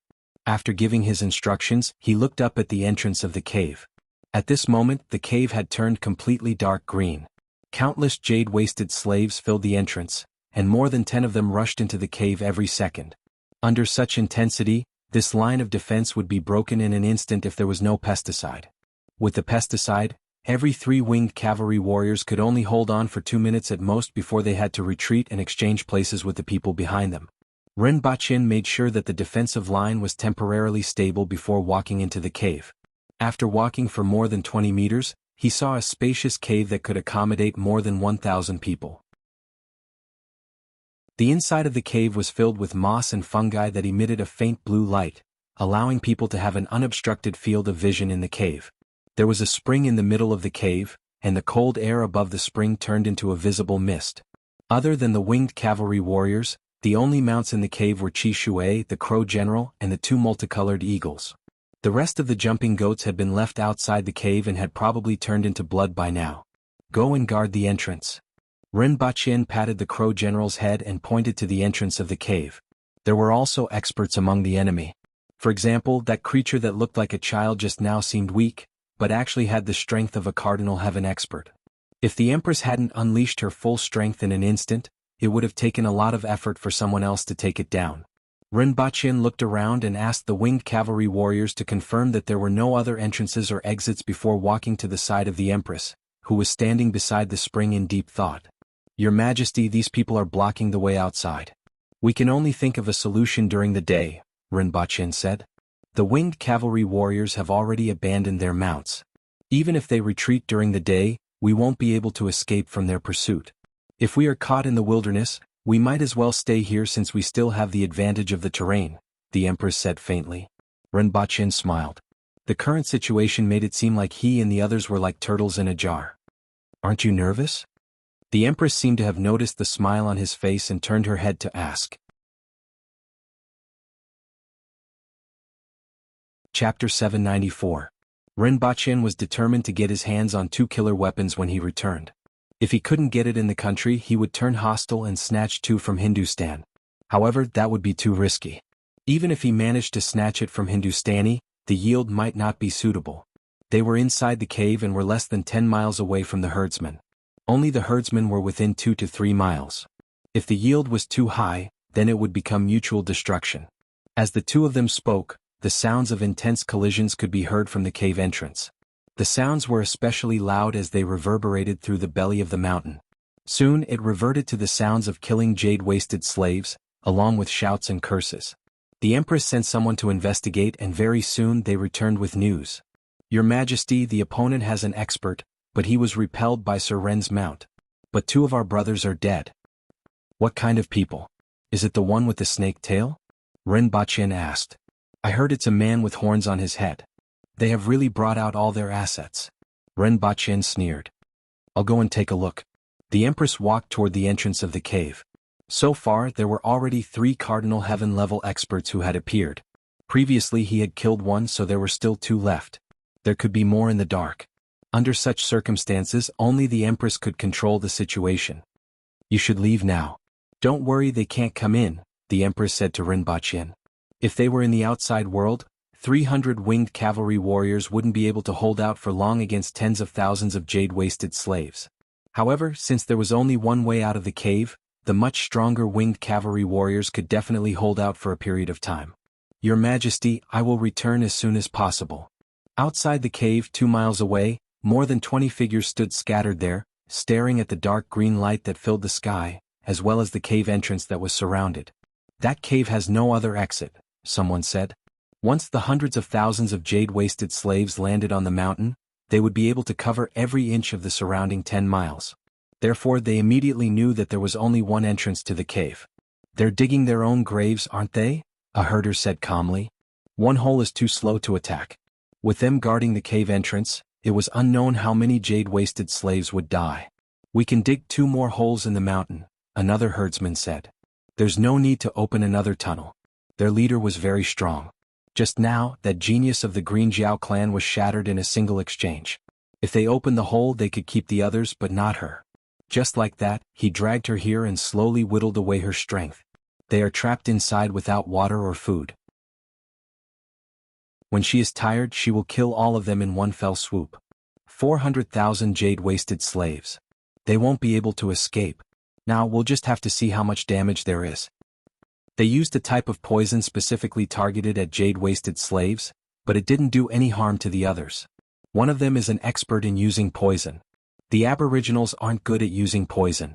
Could it be that other than the one with the chinchilla bloodline, there's also someone from the Myriad blood pool mixed in? The Myriad blood pool is long dead. There might be a fish that slipped through the net. That's impossible. I didn't see those filthy things from the blood pool. I could smell their stench even from 10 miles away. There's no need to discuss this. Just wait here. There are 400,000 jade-wasted slaves and 8 creatures from different races. They can only hold on for 7 days at most. There are only 7 left now. It's a pity for that genius of the Green Jiao clan. I spent a lot of effort to train him. If he was given time, he might have reached Lu Sheng's level. Ren Baqin and the others guessed that there were more than 150,000 jade-wasted slaves, but in fact there were more than 400,000. However, a large portion of them was blocked at the back, so Ren Baqin and the others didn't see it. The 400,000 jade-wasted slaves were all at or close to the man-wheel level.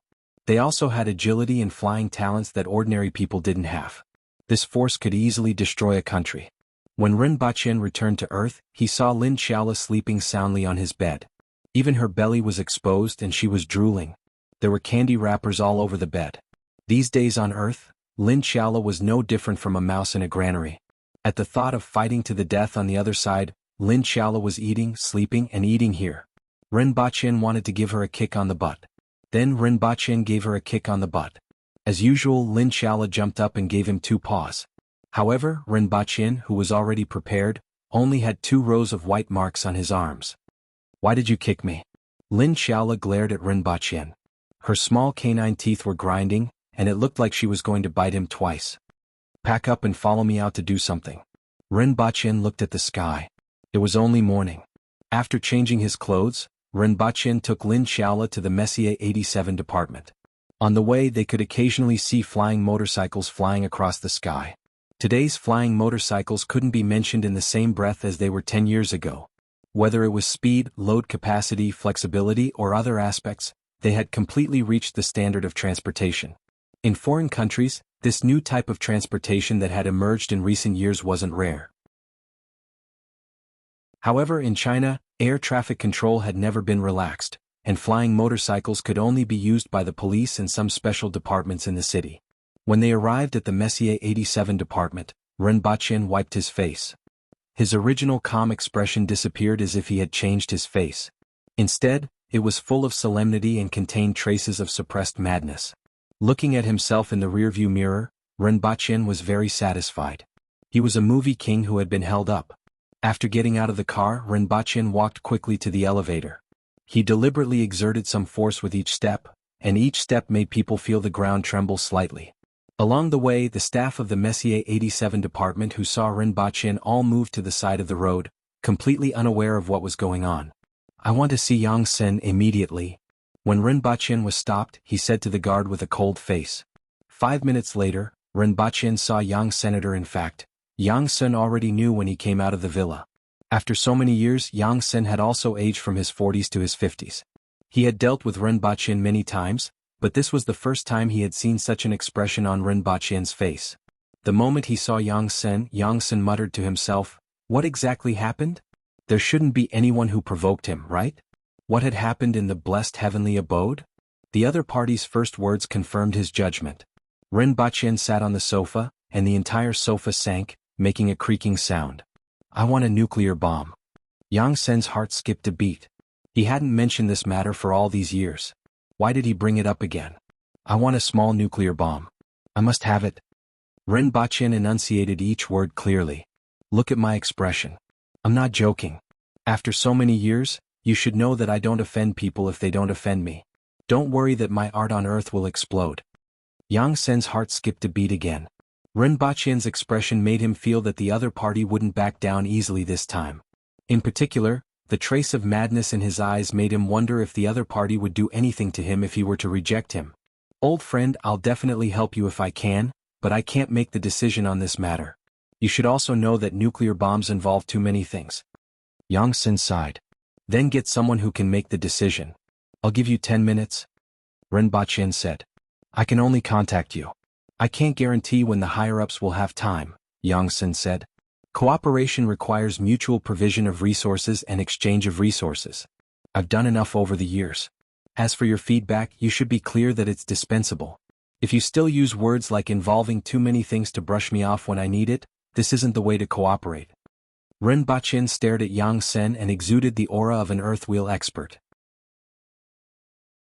He stared at the other party as if he was staring at his prey, causing Yang Sen to break out in a cold sweat. "Don't be impatient. If you continue like this, I'm going to have a heart attack." Yang Sen laughed bitterly. "You should at least let me contact the higher-ups first, right? Then you can talk. This is all I can do."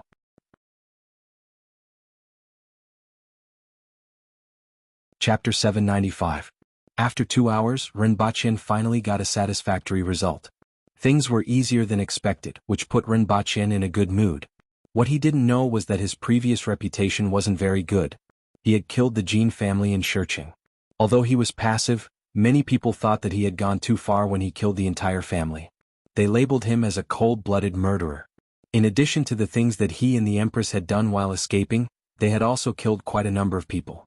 Furthermore, the Empress had the ability to kill anyone within the boundaries of a city. All of this made the country wary of the two of them. When they first returned to China, the relevant authorities rated them as SSS, the highest level of danger. Now that 8 or 9 years had passed, other than being provoked once and getting angry, Rinpoche had been well behaved the rest of the time. He had expressed his attitude that he wouldn't provoke others if they didn't provoke him. He didn't show any concern for anything on earth. Occasionally he would appear to eat and buy, and he was a perfect example of a lazy person waiting to die. This caused his danger rating to drop from SSS to S. Although his strength had increased, his danger rating had dropped. With the foundation of their cooperation over the years, the higher-ups gave him an opening. 3 small nuclear warheads. The yield was 60 tons, 100 tons and 200 tons respectively. The killing range was 800 meters, 1,100 meters and 1,600 meters respectively. Within this range there were no humans or animals. Even a man-wheel-level jade-waisted slave wouldn't be spared within 600, 800 and 1,300 meters. In fact, Rinpoche could have gotten a bigger yield this time, but he wanted to wave the nuclear flag and show the herdsmen what prosperity, democracy, civilization, harmony, freedom, equality, justice, rule of law, patriotism, professionalism, integrity and friendliness meant. He wanted to show them what the core values of socialism were, not to perish together with them. A bigger yield of nuclear warheads wasn't of much value to him, and he would have to take care of them instead. 2 days later, a convoy arrived at Rinpoche's villa. A group of people carefully carried down 3 silver white metal boxes of different sizes. "Mr. Rin, the things you wanted are here," a man in casual clothes said after saluting Rinpoche. Carry it in and teach me how to use it. Rinpoche laughed. Even though he was dressed casually, even a blind man could tell his identity. This is also my mission. The other party was straightforward, but he looked at Rinpoche with a doubtful gaze. He couldn't understand why he would give something like this to this person. Who was this person? After entering the villa, Rinpoche opened the box. There were 3 cylindrical objects that were wrapped in metal and couldn't be seen. The smallest among them was no more than 30 kilograms, and the largest was only 60 kilograms. Rinpoche reached out and touched it. He had played with guns, grenades and artillery shells many times, but this was the first time he had played with such a high-end weapon. In particular, the meaning that this thing represented had been engraved in the hearts of every earthling. One of mankind's strongest weapons, the pinnacle of the art of explosion. Because the power was too strong, humans were afraid that they would explode along with the earth, so they had no choice but to seal it. The operation of this thing was very simple. Rinpoche didn't need any launcher at all. He could just throw it out manually when the time came. As long as the remote control was pressed, the electronic device would activate the neutron stream and detonate it. It was a foolproof one-button operation. After checking the remote control and the items, the other party saluted Rinpoche and left. Rinpoche carried the box and purchased a batch of smoked meat before traveling back to Dayo. From light to darkness, Rinpoche couldn't see anything for a moment. However, he could hear shouts coming from afar, and the location was the same as when he left. After adapting to the light in the cave, Rinpoche turned his head and saw that only 20 hours had passed. Many of the winged cavalry warriors in the cave were covered in injuries. Some of them had their faces split open, while others had huge, hideous wounds on their chests and abdomens. In addition, there was a neat row of corpses at the side. At a glance, there were at least 40 to 50 of them. "Where's Her Majesty?" Rinpoche shouted at one of the winged cavalry warriors. "At the entrance of the cave." "How's the situation?" "We can still hold on." Rinpoche threw the things on the ground and quickly walked to the entrance of the cave. He saw a black object lying beside the entrance, and after a closer look, he realized that it was the Crow General. At this time, the Crow General was in a miserable state. Its originally neat iron feathers were now damaged in many places, and one could even see the red skin underneath. One of the feathers on its neck was missing. It was unknown what kind of injuries it had sustained, but it was lying there twitching. The Crow General, who was able to escape from the Empress previously, was now in such a miserable state. This showed how intense the battle had been. After entering the cave, Rinpoche saw the dark green color at the entrance, the dancing green dots in the air, the swaying silhouettes and sabers, and the back view of the lady in red who stood there like a javelin. Rinpoche walked behind the Empress and said, "Your Majesty, I'm back." "It's good that you're back." The Empress nodded slightly. Rinpoche carefully looked at the Empress and found that she hadn't changed much since he left. The red muslin on her body was as neat as ever. This made him heave a sigh of relief. "I see that the Crow General has suffered serious injuries. Were their attacks very strong?" Rinpoche asked. A few foreigners hid among the jade-waisted slaves and launched a sneak attack. They were the ones who injured the Crow General. Most of the winged cavalry that died in battle were also killed by them. The Empress gritted her teeth. She hated those strange races to the bone. "The foreigners? How many?" "Should be 7. After you left, they were the ones who kept watch outside the cave during the day. It seems like they aren't afraid of sunlight. They are all Cardinal Heaven experts. Although they aren't very powerful, they have many strange tricks up their sleeves and are a little difficult to deal with," the Empress said. "I brought back the iron fist of socialism this time," Rinpoche said. "Is it that nuclear bomb?" The Empress turned her head and asked with a trace of anticipation in her eyes. Although Rinpoche didn't say what kind of weapon he was going to bring back, she knew that the most powerful weapon was a nuclear bomb. If it was a nuclear bomb, it would be able to teach these damn fellows a lesson. Otherwise it would drag on for a few days. "Your Majesty is wise and powerful, and you can predict the future. This time I really brought back a few nuclear bombs. Although they are small, they should be enough to eliminate these fellows. The only problem is, where are the herdsmen?" The Empress was elated after hearing this. After being suppressed here for a day and a night, she was excited to know that she could immediately change the situation. Chapter 796. It's already been a day. 10% of their soldiers have already lost their fighting strength. Unexpectedly, they didn't try to escape. Instead, they want to defend this place to the death. They have no food or water. The longer they stay here, the faster they will collapse. I don't think it will take 7 days. At most, they can hold on for 5 days. Don't let their leader escape. 2 kilometers away from the cave, more than 20 figures were still standing there, at least 10 meters away from each other. Occasionally, someone would say something, but they didn't care if the others replied. To them, speaking was to express their thoughts, and they had no intention of communicating with others. Several figures raised their arms and played desolate music with the animal bones in their hands, directing the jade-wasted slaves to attack. Hundreds of thousands of jade-wasted slaves surrounded the entire mountain. From the outside, one could only see a patch of green, as if it was a treasure mountain that emitted a green glow. Upon approaching, one would discover the terrifying truth of this mountain. The entire mountain was covered with a layer of jade-wasted slaves with butterfly wings and bodies and heads of humans or beasts. A portion of them were blocking the entrance of the cave and constantly attacking the interior at a rate of more than 10 per second. 7 figures of different shapes and sizes were behind these jade-wasted slaves. From time to time they would rush into the cave and attack before retreating. Among the 7 figures, one of them had a human body and a snake tail. It was Lu Sheng, whom Rinpoche had met before. There was also a strong man with 2 horns on his head, a woman with 4 arms, and a woman who looked no different from a human but had a white tail. Just as the woman with 4 arms rushed into the cave, there was a loud bang in the cave and she flew out. A red figure shook off the surrounding jade-wasted slaves, rushed out of the cave, and punched the woman with 4 arms repeatedly. The woman with the white tail appeared behind the Empress in an instant. Her body spun like a top, and in the blink of an eye, the sky was filled with finger shadows that pierced through space like steel spears toward the Empress. Get lost. Faced with this attack, the Empress had no choice but to stop. She turned around and punched out with her finger shadows. At the same time, Lu Sheng's fist came smashing over. Next, the man with 2 horns on his head used his white bone rod. In the blink of an eye, the Empress was surrounded by 3 people from foreign races. The other 4 were looking for an opportunity to attack. The Empress's face was covered with purple veins. She retracted her arm and punched forward like a cannon. The air in front of the Empress's fist was like a liquid, and layers of ripples appeared on the surface of the air. Soon after, the air suddenly exploded. Boom.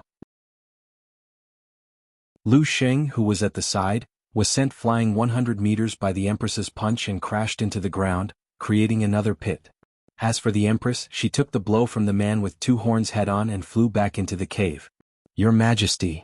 When Rinpoche saw the Empress flying back and crashing into the cave wall, he hurriedly took a few steps forward. A gold and silver spear instantly appeared in his hand. With a few points of cold light in the air, a few jade-wasted slaves that were pouncing toward the Empress turned into ashes in midair. These few shots made the winged cavalry warriors at the side praise him loudly. Rinpoche's shots were fast and accurate, and he killed 4 to 5 jade-wasted slaves in one shot. I'm fine. The Water Empress fell from the wall and spat out a mouthful of blood. That blow was quite powerful, especially since she took it head-on with her back. Just spitting out a mouthful of blood was already enough to shock many people. I found their location. They're about 1 kilometer away, the Empress said. Are you all right, Your Majesty? Rinpoche was a little worried. I didn't want to be entangled with them and deliberately took the blow. The Empress obviously didn't care about spitting out blood. The 2 of them entered the cave. Rinpoche opened a few boxes, hesitated for a while, and took out the cylinder from the middle box. He placed it on the ground and said, Your Majesty, this warhead has a killing range of 1,100 meters. If it's used against those herdsmen, it won't exceed 300 meters. They are too fast and I'm afraid that they can escape if it exceeds 300 meters. And then? The Empress looked at him. Just throw it over? Just throw it over. Then I will detonate this warhead, which should be enough to get rid of those herdsmen. Without those herdsmen, these jade-wasted slaves won't be a problem no matter how many there are. Those foreign races might also break free from the herdsmen's control. The only thing to worry about is those foreign races. They won't allow Your Majesty to act. Rinpoche frowned and looked a little worried. Even though he couldn't see what was happening outside, the Empress flew back in less than 10 seconds and even spat out some blood. From this, it could be seen that the other party wasn't easy to deal with. It doesn't matter. They can't stop me. The Empress was always full of confidence, and it was as if no one in the world could stop her. Or we can use the smallest nuclear warhead to open a path and blow up those jade-wasted slaves and foreign races outside. However, if we do this, those herdsmen will be prepared, Rinpoche said. There's no need. Just leave it to me. What can a few clowns do to me? The Empress raised her eyebrows. Even though she was wearing a bright red dress, she was full of heroic spirit. Rinpoche liked the Empress from the bottom of his heart when he saw her in this state.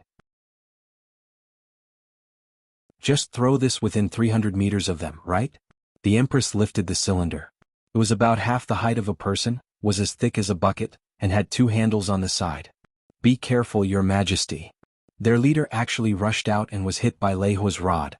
That woman is very strong. Leiho's rod will only injure her slightly. They are starting to get anxious. Humans are too affected by the lack of food and water. They won't be able to hold on for long. Humans are too affected by the lack of food and water. They won't be able to hold on for long in such a dead end. They will die inside and they will die when they come out. Those 20 or so figures were still standing in the distance. After witnessing this scene, they exchanged a few words, which was a rare occurrence. They are the abandoned people, and they have a deep-rooted bad habit that they can't get rid of. Their only advantage is that they reproduce much faster than us. However, this is also a benefit. Because of this, we won't be lacking in food. Just as these figures were conversing, the Empress, who had just been thrown into the cave, rushed out again. She came out again? Is she courting death? As soon as the voice subsided, a silver-white object flew out from the cave with an ear-piercing sound towards the herders. Is she going to throw something at us? It's a pity that I forgot how to laugh, someone said. The 20 or so herdsmen watched as the white object brushed past one of them and remained unmoved. Maybe it's poisonous. One of the herdsmen said faintly. There's no smell. If it's poisonous, it won't escape my nose. The Empress smiled as she watched the silver-white object land dozens of meters behind the herdsman, who didn't move at all. After receiving hundreds of punches from Lu Sheng, it flew back into the cave. I threw it. The Empress's voice rang in his ears. Be careful. Rinpoche said to everyone and pressed a button before the winged cavalry warriors could understand what he meant. Before the sound could be heard, a sun rose in the distance. The intense light and heat hit the jade-waisted slaves and the foreigners on the cliff. Then there was a loud bang. It was as if the sky had collapsed, causing everyone to feel fear from the bottom of their hearts. The huge shockwave caused the entire mountain to shake, making people wonder if the mountain would collapse at any moment.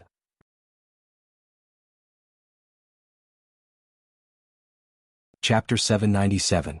Your Majesty. Your Majesty. The winged cavalry warriors got up from the ground and looked for the Empress, only to see her standing there motionlessly. Her clothes and hair were blown back by the strong wind. Heat waves continuously swept in from outside the cave. It was as if the outside of the cave was a huge furnace. Seeing that the Empress was standing there unscathed, the winged cavalry looked around and saw the jade-waisted slaves that had been swept in by the shockwave. These fellows weren't very heavy and they were all thrown to the wall by the shockwave. It was as if they had suffered a heavy blow and were trying to fly up. He raised his hand and swung his sword. Rays of sword gleam flashed in the cave.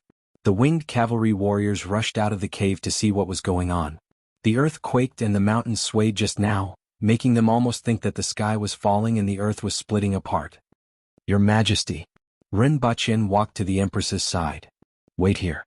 I want to see, the Empress said faintly. The Empress admitted that she wouldn't be able to survive if she was at the center of the explosion, let alone the herdsmen. Although the herdsmen were fast and had many tricks up their sleeves, their bodies were very fragile and couldn't possibly survive the explosion. However, there were still a few foreign races and jade-waisted slaves outside, and they didn't know what the situation was like.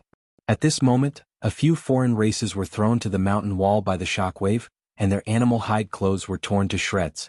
However, their strong bodies and the fact that they were far away from the explosion caused them to not suffer much damage other than looking a little embarrassed. Even the jade-waisted slaves were smashed to the mountain wall one after another. After a while they wobbled and flew up again. 7 foreign races came down from the mountain wall with their shredded animal hides hanging on their bodies. However, no one cared about this as they looked at the scene in the distance with shock and bewilderment on their faces. By the time they regained their senses, they were already pressed against the wall by the airflow in front of them. When they opened their eyes, they saw a huge fireball in front of them and a mushroom cloud rising in the sky.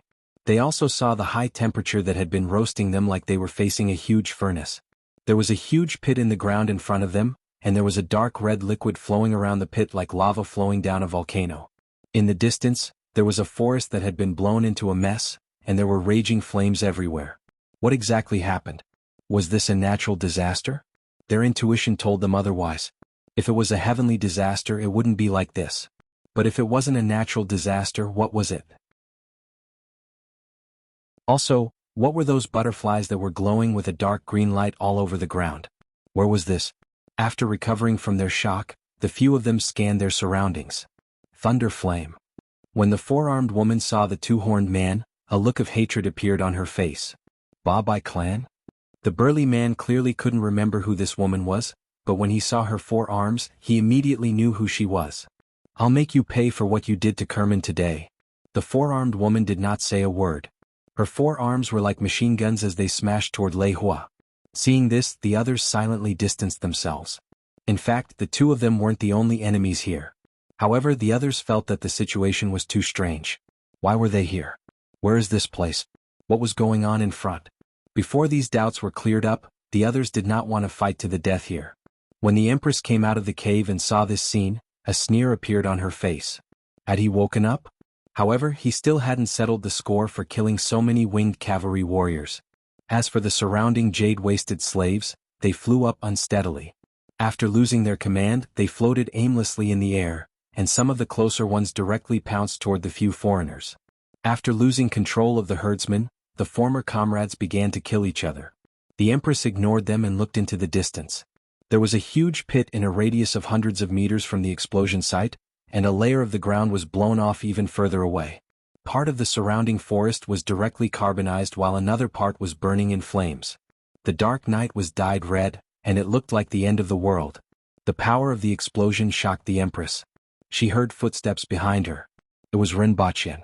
Although Rinpoche's stature was similar to that of the winged cavalry warriors, his footsteps were much lighter and didn't match his figure. Did you bring 3 nuclear bombs? The Empress asked as she looked at the people below. Rinpoche looked in that direction and saw those foreigners shooting the jade-wasted slaves that pounced on them to the ground. Internal strife? Have they regained consciousness? Rinpoche asked casually. Give me a nuclear bomb. I will throw it down and you will detonate it, the Empress said again. Even though they had regained consciousness, they still had to pay their debts. The Empress would never let her enemies go, even if they were controlled. Rinpoche didn't know whether to laugh or cry. Your Majesty, you have seen the power of this nuclear bomb. If it is detonated at such a close distance, the cave will definitely collapse and we will perish together. The Empress frowned. She wasn't afraid of the 7 foreigners, but it would be difficult to kill them if they fought. The foreigners below had already discovered the 2 of them. After clearing the surroundings, they looked up and asked, "Who are you? Are you abandoned people?" The Empress's face darkened. Once again he heard the word abandoned people. This word made her feel very uncomfortable from the bottom of her heart. Rinpoche stepped forward and asked, "What do you mean by abandoned people?" They looked at him and then at the Empress. In their eyes, this man was too weak, but this woman was terrifying. Just looking at her gave them a sense of oppression. Seeing that he was being ignored, Rinpoche had the urge to throw the smallest nuclear bomb down and show them what the iron fist of socialism was. However, the consequences would be disastrous. Where is this place? Why are we here? Why are you all here? After the initial shock, the foreigners fell into a state of confusion. Who am I? Where am I? What am I doing? Answer our question first. What do you mean by abandoned people? If we are satisfied, we will tell you what you want to know, Rinpoche said again. Abandoned people are abandoned people. You are humans and also abandoned people. A man with a cat-like beard and a round nose said. No matter how you looked at it, he looked like Doraemon. Why do you call us abandoned people? Rinpoche couldn't figure out their true intentions. What? The foreigners fell into a state of confusion again. She is a serpent and I am a heaven seeker. You are humans and also abandoned people. Why do you ask why? That foreigner looked puzzled. Rinpoche looked at them and felt that it wasn't that they didn't want to answer, but that they really didn't know why they called humans abandoned people. It was as natural as calling a rabbit a rabbit. Speaking of which, he didn't seem to know why a rabbit was called a rabbit either. Everyone suddenly quieted down. Rinpoche was thinking about why a rabbit was called a rabbit, the Empress was thinking about how to kill these foreigners, and the foreigners were thinking about why they were called abandoned people. Beside them were 2 fellows who had been fighting fiercely ever since they regained consciousness. Messy footsteps could be heard from behind. Many winged cavalry warriors saw the Empress and Rinpoche standing at the entrance of the cave and talking to someone outside. They knew that there was no danger and rushed out. The people at the front saw the doomsday scene in the distance, stopped in their tracks and stared dumbfoundedly. However, the people at the front stopped, but the people at the back continued to push forward. People were falling out of the cave like dumplings.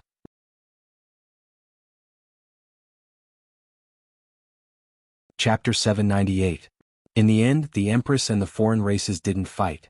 She was confident that she could defeat them, but she wasn't confident that she could keep them here. Although there were many winged cavalry warriors and Rinpoche around her, it seemed like they had the advantage in numbers. However, it was precisely because of them that the Empress wasn't confident that she could keep them here. Furthermore, she had a lot of questions to ask them. As for the winged cavalry warriors, they were more accepting of the fact that their enemies had become passers-by than the Empress. Although there was some resentment in their hearts, these straightforward fellows let go of their hatred when they knew that the other party was being controlled and didn't have any sanity. After all, the culprit was already dead. "Do you mean that we were being controlled?" one of the 8-armed people asked in disbelief. At this time, Rinpoche and the Empress were standing opposite those foreign races. However, these foreign races were very scattered. Not only were they unfamiliar with each other, but they even had enmity with each other. However, they weren't naked at this time. Instead, they casually covered their bodies with leaves, which could be considered clothes. "What else? Did you intentionally kill 7 or 8 of us? Do you want to have a taste of my socialist iron fist?" Rinpoche sneered and pointed to the big pit in the distance and the burning forest. "Can you survive this blow?" The 8-armed person looked at the scene after the nuclear explosion and then at Rinpoche with a face full of suspicion. After all, Rinpoche's Kismet heaven strength couldn't be hidden from them. It would be a joke to say that he could cause such a scene. Rinpoche looked at the suspicious looks on the faces of these people and calmly took out a gold and silver spear. Condensing spirit into a weapon? The foreign races were bewildered. The person in front of them was clearly at the Kismet heaven level, so how could he condense spirit into a weapon? One had to know that even they couldn't condense spirit into a weapon. Unless it was a race that specialized in the spiritual soul, ordinary cardinal heaven experts couldn't do this. Thinking back to the scene of destruction just now, a few of the alien races suddenly thought, could it be that this person has the strength of a cardinal heaven expert? After using that attack, his strength was greatly reduced, which is why he revealed the aura of a Kismet heaven expert. However, the power of that blow was something that even a cardinal heaven expert couldn't achieve. Could it be that he was a longevity heaven expert? The foreign races immediately felt deep veneration. However, if the other party was an expert of the longevity heaven realm, then how could they have survived until now after being controlled to attack this team? Without batting an eyelid, another metal chain emerged from his palm and wrapped around the spear. 2 divine weapons. They no longer dared to underestimate this Kismet heaven expert. Although the other party's strength had fallen to the Kismet heaven realm, he might be able to turn them into ashes with a single burst of power. When Rinpoche saw that the doubts on their faces had disappeared and their gazes were filled with respect, he laughed in his heart. This spear and metal chain were still somewhat useful at times. It was much easier to interrogate him after that.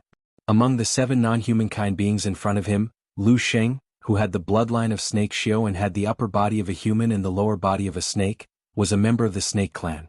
Most of them had this form, but not all of them had the bloodline of a snake cultivator. Lu Sheng's bloodline was one of the best in the serpent race. The one with a round face, a round nose and a cat-like beard was called Xiao Sen, a member of the Heaven Seeker clan. The man with 2 horns on his head was called Lei Hua, and he was from the Thunder Barbarian tribe. The one with 4 arms was called Gu Ling, a member of the 8-armed race. The Thunder Barbarians and the 8-armed race were mortal enemies. This was obvious without saying. The woman with the furry tail was called Sun Yu, a member of the Baixiang race. The other 2 non-humankind beings were both males. One of them had hooves and was called Ta Lan, a member of the wind-chasing race. The other one was constantly secreting some kind of liquid that made his body look like it was smeared with a layer of oil. Even a fist would slip when it hit his body. His name was Su Heng, a member of the void race. After learning about the races of these non-humankind beings, Rinpoche became very curious. How many human-like races were there in the 60,000 mountains? These non-humankind beings didn't know the answer to this question either. From what they knew, there were about 30 races. However, there weren't many people in each race, ranging from a few thousand to a few 100,000. When Rinpoche asked about the locations of these races, They immediately fell into a state of confusion. Who am I? Where am I? What do I want to do? They had no memory of how they had been controlled. They didn't even know where they were now, let alone where their homes were. If they wanted to go back, they would have to rely on Xiaoxin of the Heaven Seeker race. This race had a sense of smell that was 100 times more sensitive than that of a dog's, and they were also quite good at spirituality. This made Rinpoche a little curious. Firstly, he was curious about whether he would die if he was given a stink bomb. Secondly, he was curious about what this so-called spirituality was. Xiaoxin performed on the spot. He found a branch, threw it into the sky, pointed to the direction of the branch and said, "Go in that direction and you should be able to find your way back." Rinpoche was embarrassed. Was this the so-called spirituality? In that case, he had been very spiritual since he was a child. This is spirituality?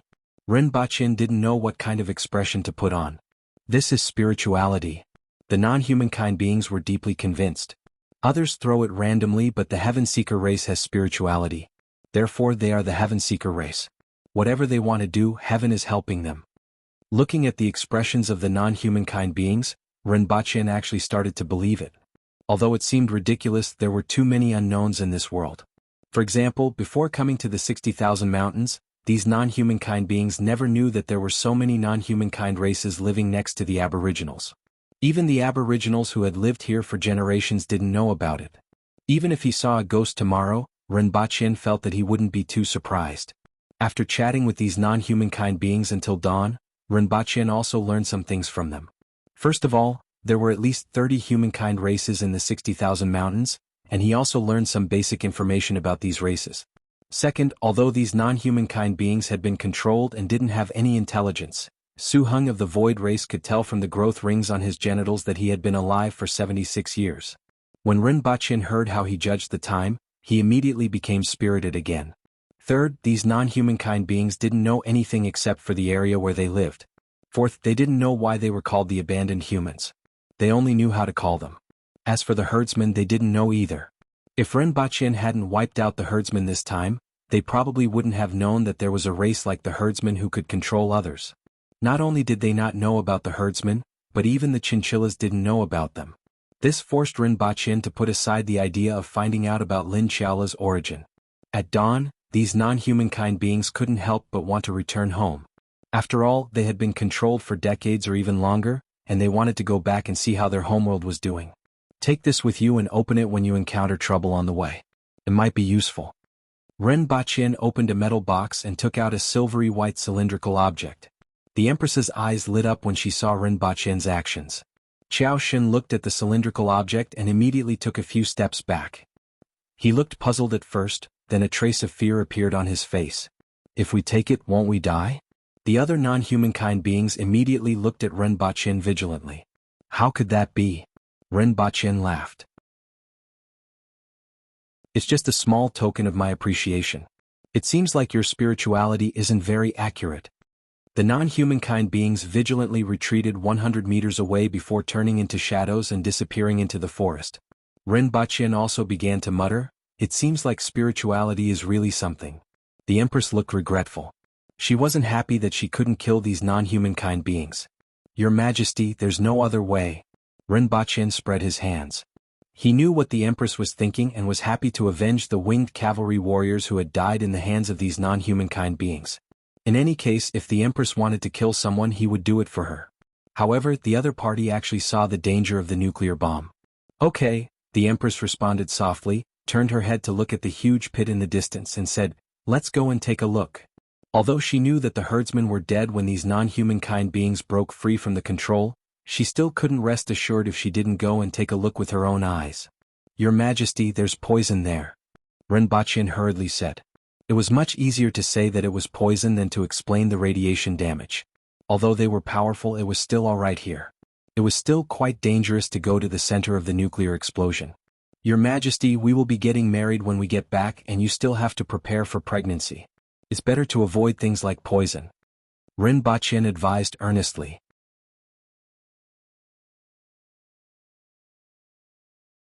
Chapter 799. Although they couldn't go to the epicenter of the explosion, Rinpoche still accompanied the Empress around the periphery of the explosion. Although there was radiation, the physical fitness of the two of them made it so that they would not be easily affected. Looking at it from a close distance, the scene in the big pit wasn't terrifying. Instead, it was strangely beautiful. The source of this beauty was the sparse crystals in the big pit that reflected the morning sun. Are there gems underground? The Empress immediately thought of those shiny things when she saw those crystals. Although she wasn't keen on them, the ancients said that no woman could resist shiny things, whether it was gold or jewelry. Finding gems while walking was a pleasant surprise for any woman. Not to mention, a gem mine had already appeared in the Empress's mind. Your Majesty, it's not. These are crystals condensed from some substances in the soil after being burned at a high temperature. They are actually glass, Rinpoche said with some regret. Red glass? The Empress asked as she pointed in a certain direction. She had seen glass before, but she had never seen red glass.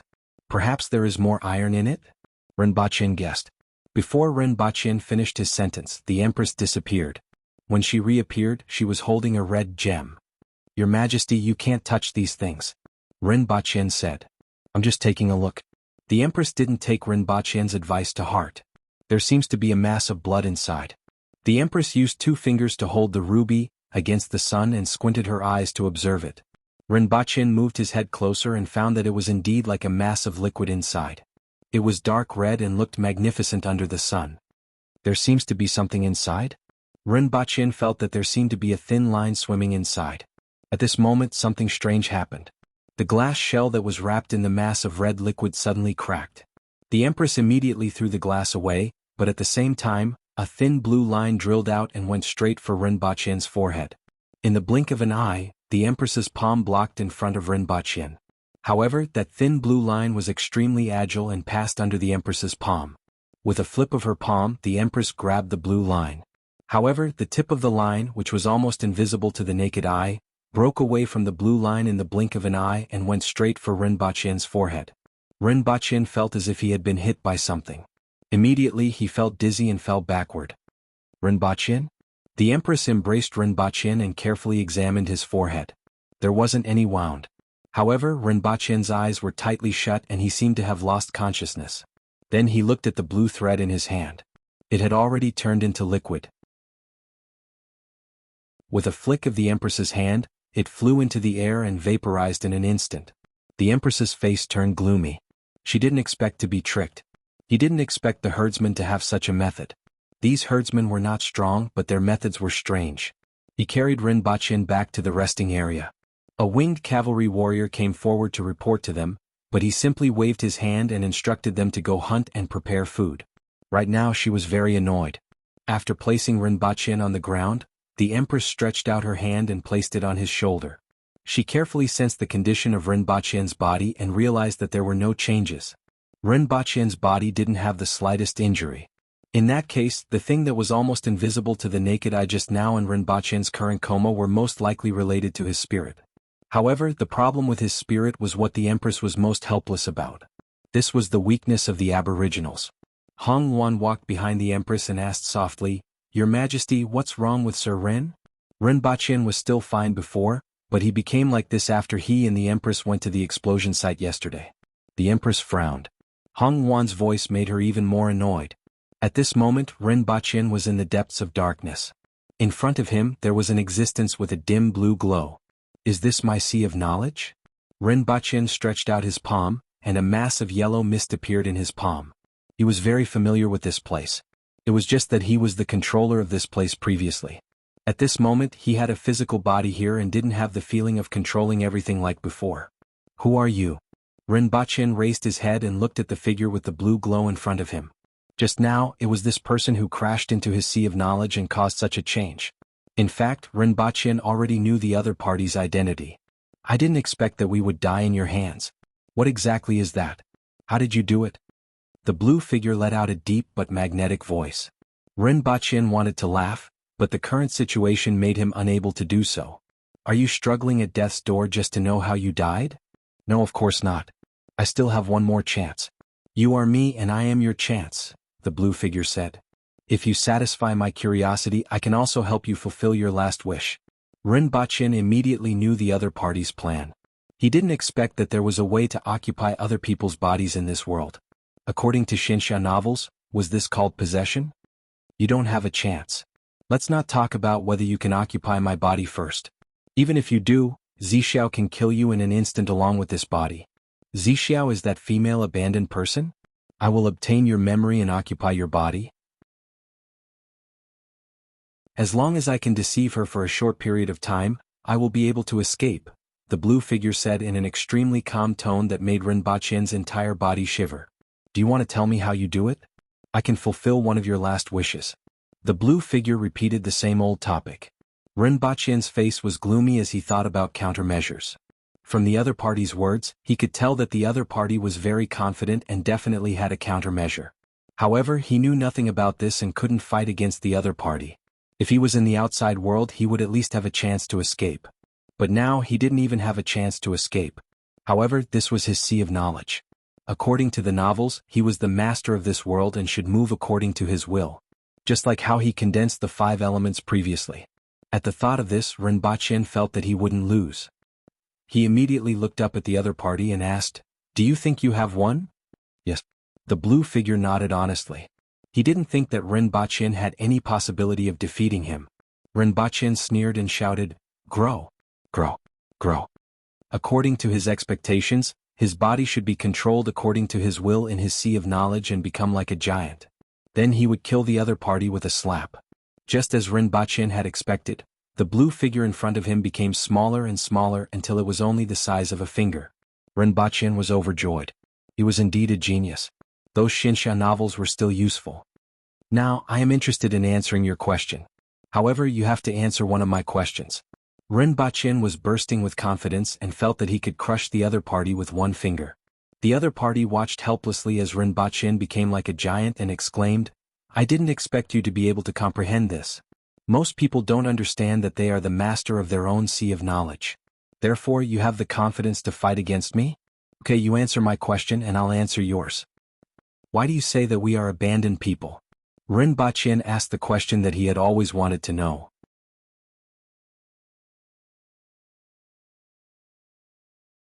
Chapter 800. A heavy downpour came. The frantic raindrops hit the roof, and the sound of the rain almost covered all the sounds in the world. The wooden huts that were built outside the Katsura forest weren't destroyed when the jade-waisted slaves passed by.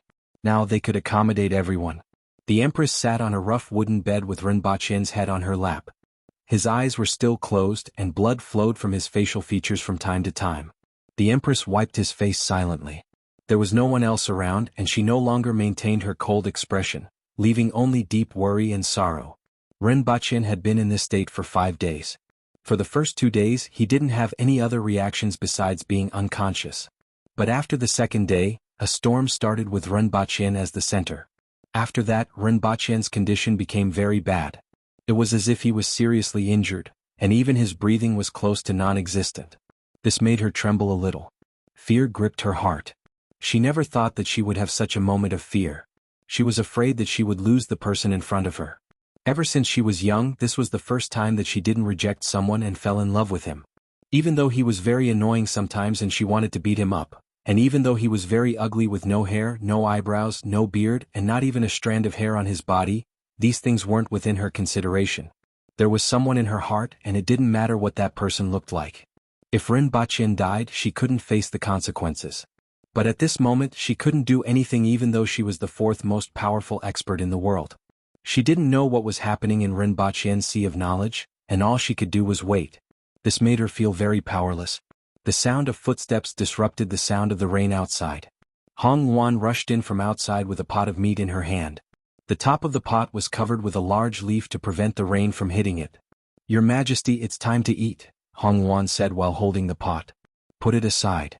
The Empress's expression changed a little. She became a little colder and a trace of worry and sorrow was hidden in her eyes. But from the way she placed Rinpoche on her lap, even without looking at her expression, others could tell what she was thinking. "You may leave," the Empress said irritably. She didn't like to be disturbed now. Even Qing Yuan and Hong Yuan, whom she trusted a lot. "Your Majesty, I will put the food here." Hong Yuan's face was filled with worry. She placed the basin at the head of the bed where the Empress could easily reach it. Previously, Rinpoche had placed the food on the crude table.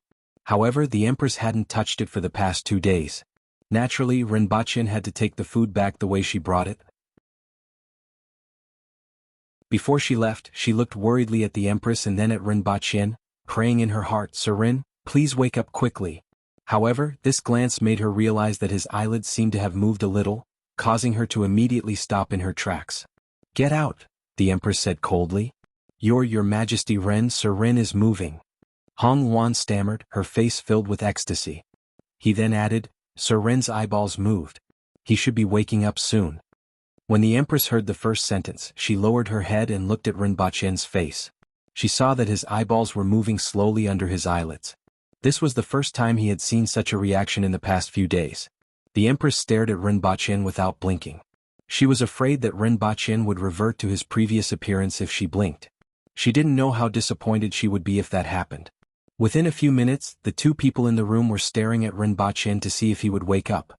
At the same time, the Empress also felt that Rinpoche's heart was beating rapidly.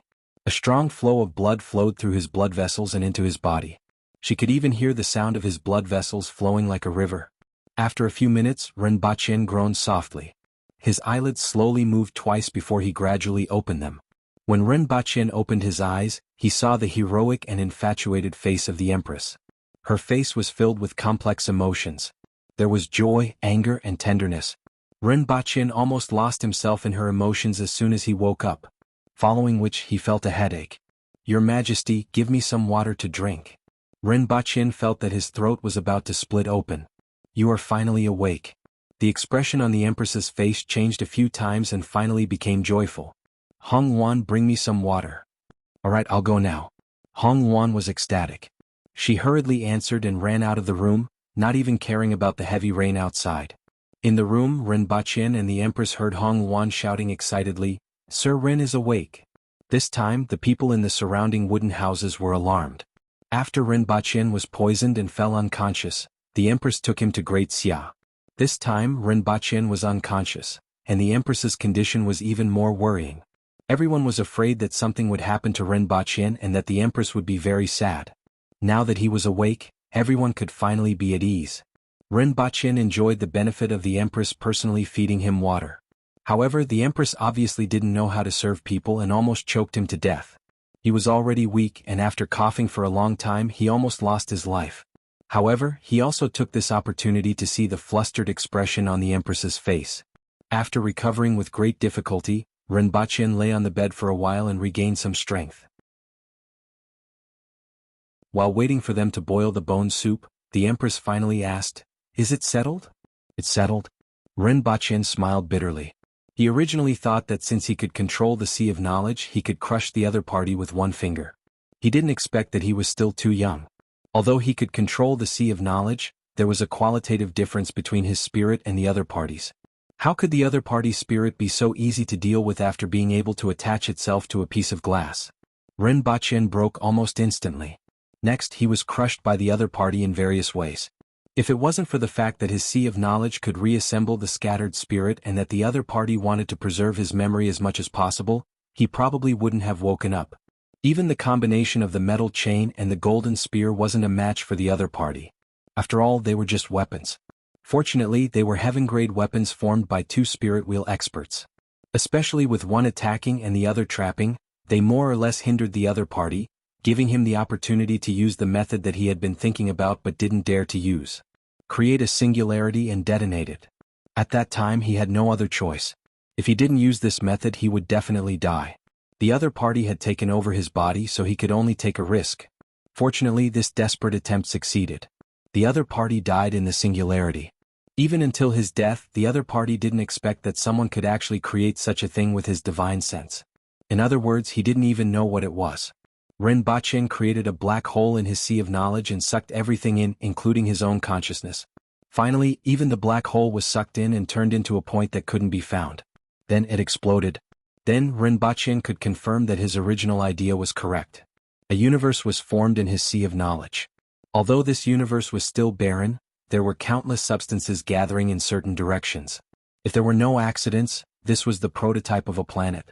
Rinpoche felt that he would have the capital to ignite a small universe in the future. Rinpoche roughly explained the situation to the Empress. She heaved a long sigh and said, it was luck that this kind of thing succeeded. The Empress didn't say anything about Ren Baqin taking too much risk this time. Because if Ren Baqin didn't do this, he definitely wouldn't have survived. Although the Empress didn't say it, the danger still made her tremble in fear. She simply didn't dare to think about what had happened. Fortunately, it succeeded. Ren Baqin was also a little scared. In the future, I will never do such a dangerous thing again.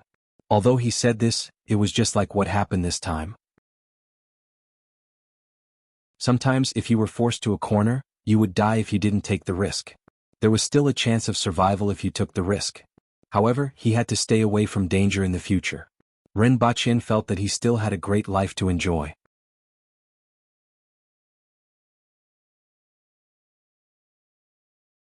Chapter 801. Why do they call us the abandoned people? This was a question that both Ren Baqin and the Empress were very concerned about. Anyone who heard such a term would be concerned.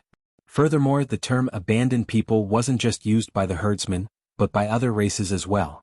This inevitably made them think of something bad. Ren Baqin responded softly but didn't speak.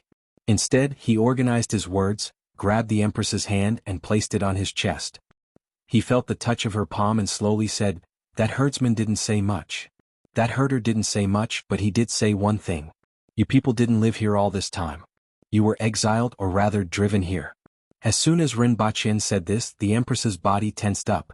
Her hand also became stiff, and a cold aura circulated around her. As he spoke, he recalled what the herdsman had said at that time. The human race is filled with all kinds of deep-rooted bad habits. They are greedy and have no sense of propriety, ignorant and can't remember lessons, always making the same mistakes over and over again, always demanding more resources, full of lies, hypocrisy. They like to keep promises and are good at betrayal, forsaking righteousness for the sake of profit, and provoking wars but being unable to bear the consequences.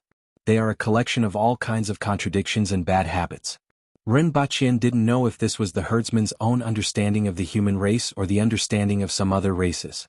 As such, he didn't say this out loud. Furthermore, he didn't agree with the herdsman.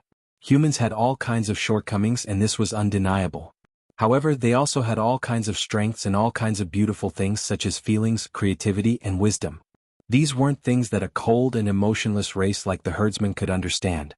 He didn't know what had happened, but according to his understanding, the human race was actually driven here. In that case, there were only two possibilities. One was that they lost the war. This was also in line with the saying that provoking wars but being unable to bear the consequences. The second possibility was that they were fighting for survival space.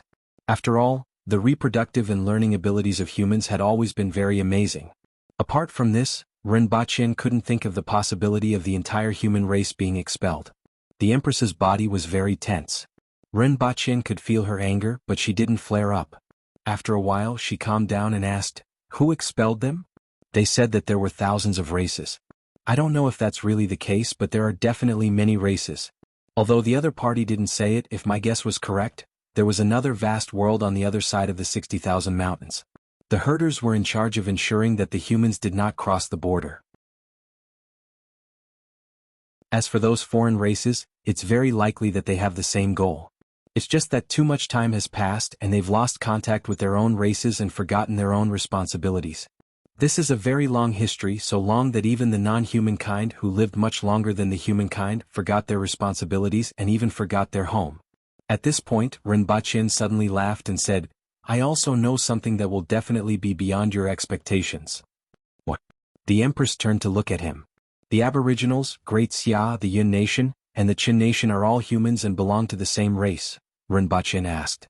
The Empress suddenly realized a problem. The Aboriginals were completely different from Great Xia and the Yun Nation. There was nothing to doubt about this previously. Both sides considered each other as outsiders. However, after receiving news about the foreign races, the Aboriginals and the other nations became part of the human race. All of a sudden, the enemy became one of their own, and the Empress couldn't wrap her head around it. The Aboriginals are guardians. Ren Baqin's words made the Empress feel dizzy, as if her head had been hit by a rock. People like her, who were regarded as barbarians, were guardians? Ren Baqin's words made the Empress want to laugh. However, she couldn't bring herself to laugh.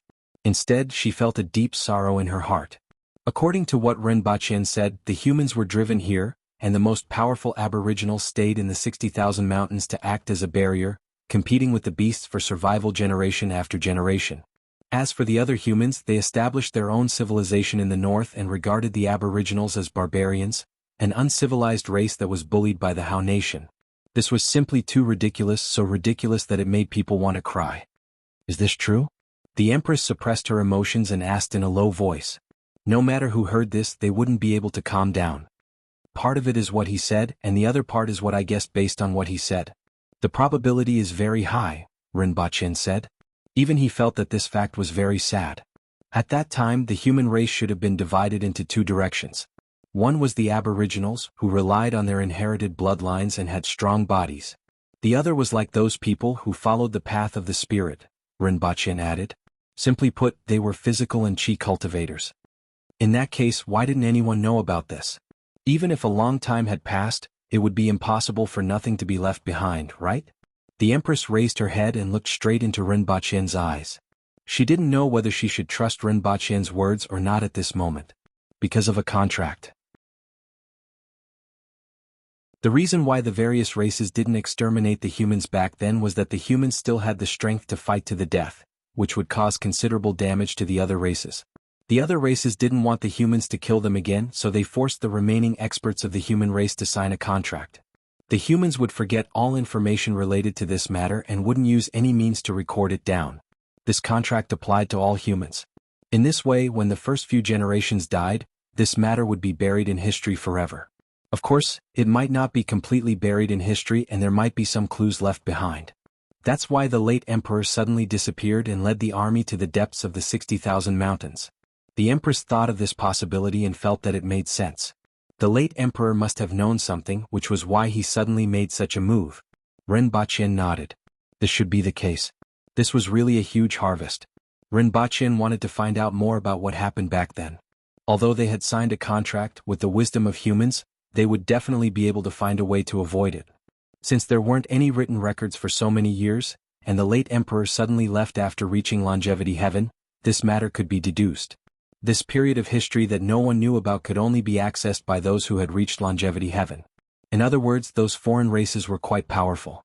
Only those who had reached longevity heaven were qualified to access this period of history. This was also to prevent the human race from rashly returning when they weren't strong enough. However, the casualties of the human experts back then were too heavy. As a result, they came here to recuperate for an unknown period of time. Not only did the strength of the human race not improve, but it even regressed. Even the number of experts at longevity heaven was decreasing. Rinpoche guessed that it might be because the environment of this area was different from that of that area, just like how the concentration of spiritual energy was different in novels. As a result, this place was used as a place to exile humans, and the number of human experts was decreasing. It was also because of this that the late emperor didn't leave any words and only led a group of brave warriors to search for this period of history. If it weren't for this coincidence and the herdsman's belief that he would definitely win, he didn't know when he would be able to access this lost period of history. Perhaps the Empress would only find out when she broke through to longevity heaven. Perhaps she wouldn't even find out when she reached that level. In the belly of Mount Lhotse, the Empress seemed to have thought of something. Rinpoche nodded and said, "I think so too." Back then, the late emperor entered the belly of Mount Lhotse and had a great battle with the beings there. After returning, he disappeared not long after. The greatest possibility was that the late emperor learned something from there. "Your Majesty, now that you know this, what are you going to do?" Rinpoche asked with yearning. It would be fine if he didn't know about this, but after knowing about it, he yearned to know what kind of world it was on the other side of the 60,000 mountains. The Empress was overwhelmed with emotions, and her chest heaved up and down. After a long time, she said in a somewhat hoarse voice, "I don't know. All the facts show that humans don't have the strength to go back now," Rinpoche said slowly. "Not to mention anything else, they might not even be able to get out of the 60,000 mountains. Logistical supplies alone couldn't do it." Rinpoche didn't know where the late emperor had gone with those people and whether they had walked out of the 60,000 mountains. Even if they did, what about the other races? There were still other races eyeing them covetously. If they found out that the humans who were driven away back then had returned, how would they react? Rinpoche didn't think that they would forget this period of history. Then he changed his tone and said, "However, in a few decades, we might be able to fill the sky with satellites and fly back. This will surely give those foreign races a surprise." Rinpoche really wanted to see the expressions of those foreign races when they saw the humans flying back with fighter jets, bombers, helicopters, and reconnaissance planes. The premise was that the other party didn't have a godlike expert. However, thinking about the contract that the other party forced the humans to sign, which could restrict all humans, was a very powerful force. Even though there weren't many humans left, there were only 100,000 of them in total. Even so, for these 100,000 people to bury this period of history without any public records, in addition to the will of the human experts, there was also the power of the contract. The other party must be stronger than he imagined.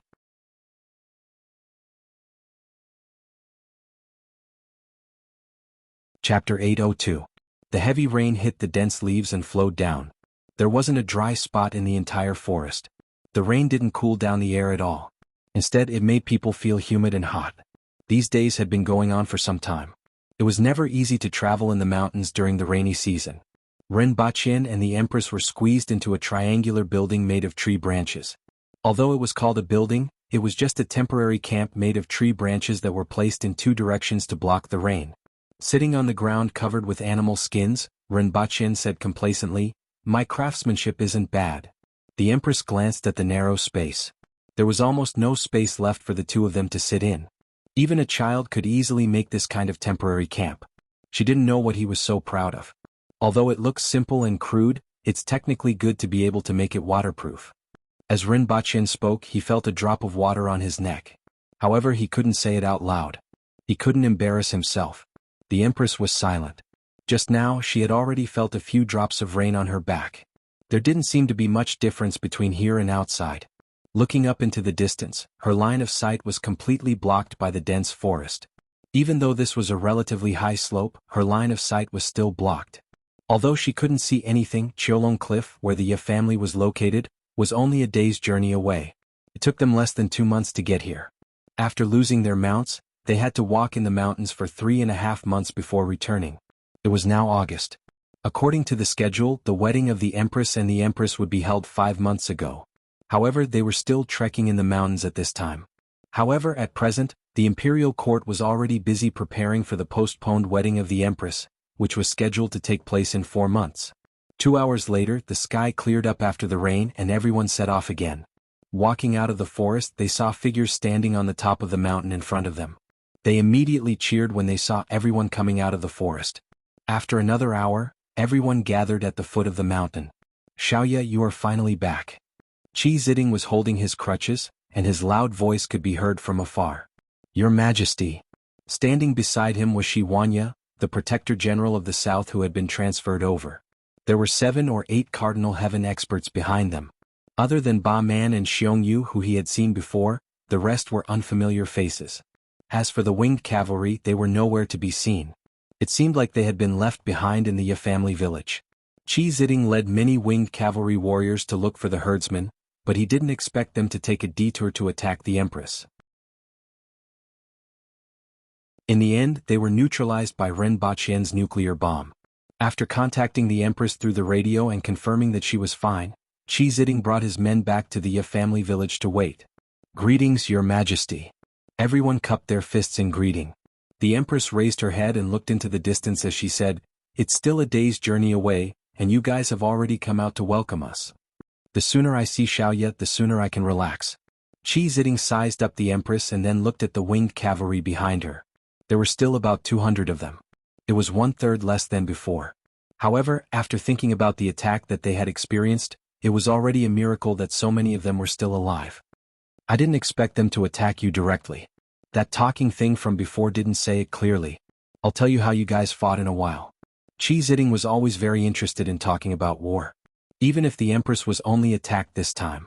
Following Qi Ziding's words, the winged cavalry warriors behind him all looked at Rinpoche.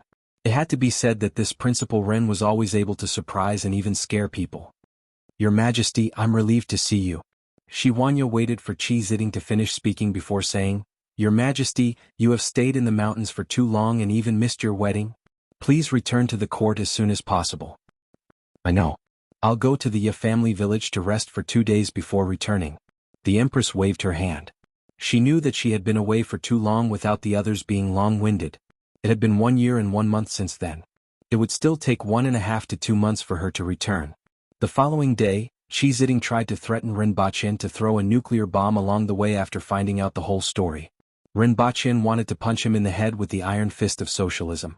Not only him, but Shi Huanya and the other Cardinal Heaven experts who rushed over from afar were also looking forward to it. Fortunately, even though they were rude, they knew the gravity of the matter and didn't dare to speak up like Qi Ziding. Rinpoche felt that he would be a fool if he used this thing to set off fireworks. I want to see it too. The Empress looked at Rinpoche expectantly. She hadn't seen that scene in the cave previously, so she wanted to see with her own eyes what kind of Mo Yang it was. However, after seeing the Empress's eyes, Rinpoche decided to be a fool for once. In that case, I'll set off a firework for your majesty. Back then, Zhuge Liang used a beacon to make fun of the feudal vassals just to make Yang Guifei smile. Would he be reluctant to use a firework today? In any case, the nation has given me an opening. If I can get the first one, I can get the second one. Besides, I won't be able to use the nuclear bomb when I go back this time. I still have to find a place to keep it, Rinpoche comforted himself. Everyone stood on the mountain peak and stared at Rinpoche. He slowly opened the box and took out a cylinder from inside. Is this the thing? I don't see anything special about it. Qi Ziding looked it up and down. He even grabbed it and touched it for a long time before throwing it back to Rinpoche. Rinpoche caught it with a fake smile, turned around and threw it into the distance. The cylinder drew a parabola as it fell down the mountain. Everyone raised their spirits and waited, but there was no reaction. They looked at Rinpoche with a puzzled look. They saw Rinpoche open his bag and take out 2 pairs of sunglasses. He handed one to the Empress and put the other on himself. Qi Ziding suddenly became interested and said, "This thing is interesting." Rinpoche felt the bridge of his nose become empty as the sunglasses fell into Qi Ziding's hands. Is this guy a bearded man? Rinpoche cursed in his heart. If you weren't my brother-in-law, I would definitely let you see what the Saint Seiya of the Empress was like. Rinpoche withdrew his hand that was holding the remote control into his sleeve and didn't dare to let Qi Ziding see it again. It's best not to look directly at it, Rinpoche warned everyone. Everyone raised their spirits, knowing that it was about to begin.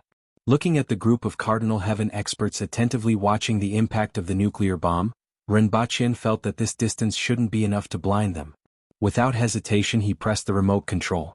In front of everyone's eyes, a spot of light began to expand as if a sun was growing out of the ground. It then grew bigger and bigger and the dazzling light made everyone's eyes hurt. Boom! Accompanied by a huge explosion, the whole mountain trembled, making people wonder if the mountain would collapse. Strong winds swept across. A huge mushroom cloud rose into the sky. When everyone regained their vision, they saw a mushroom cloud slowly rising into the sky. When everyone looked down, they saw that it was no longer the same as before. The soil, trees and rocks had all disappeared. All that was left was a huge pit, a shattered forest in the distance and a raging flame at the edge of the pit. Without hesitation, everyone jumped down from the mountain to take a look. The air was filled with scorching heat and an inexplicable smell. The closer they got, the more they could feel the amazing power of the explosion. In particular, the pit in the middle and the layer of soil that had been scraped off at the edge couldn't be believed to have been done by that little thing. Everyone looked at the pit and then at Rinpoche in horror.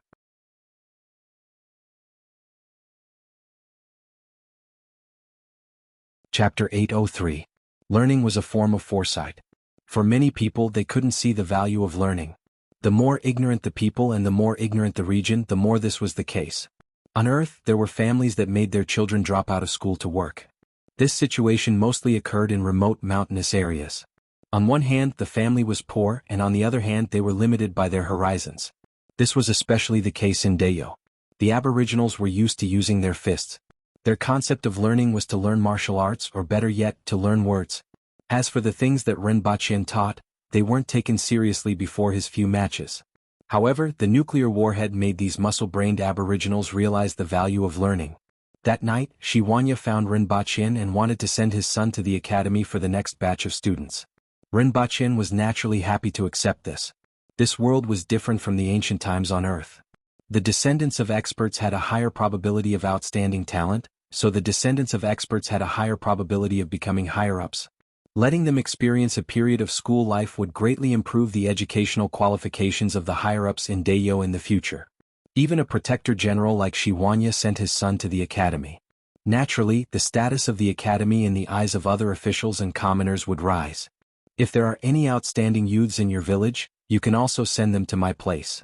The next enrollment will be at the beginning of next year, so it's best to rush to Lan City before the new year, Rinpoche said to the other Cardinal Heaven experts. Thank you, Sir Ren. The few of them nodded and were calculating which of the youths in the village was the most suitable. Although Rinpoche wasn't very strong, they didn't dare to underestimate him after witnessing the power of that nuclear warhead.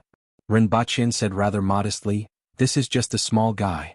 A real big guy is tens of thousands of times more powerful and can turn an entire city into nothingness." Rinpoche had another one that was twice the size of this one and several times more powerful. "I want someone with a good brain. A good brain and enough hard work, that's the most important thing. As for martial arts talent, it's the icing on the cake. It's best to have a high talent, but it doesn't matter if it's low," Rinpoche reminded them. The few of them hesitated for a while. One of them raised his head and asked sincerely, "What's the icing on the cake?" The corner of Rinpoche's mouth twitched. Sure enough, it was best to speak in plain language when talking to these people. He didn't need to use idioms or anything like that. "After you have chosen the person, look for Sir Shi and ask him to send someone to Lan City," Rinpoche said after thinking for a while. He didn't doubt that these people could find Shi Wanya.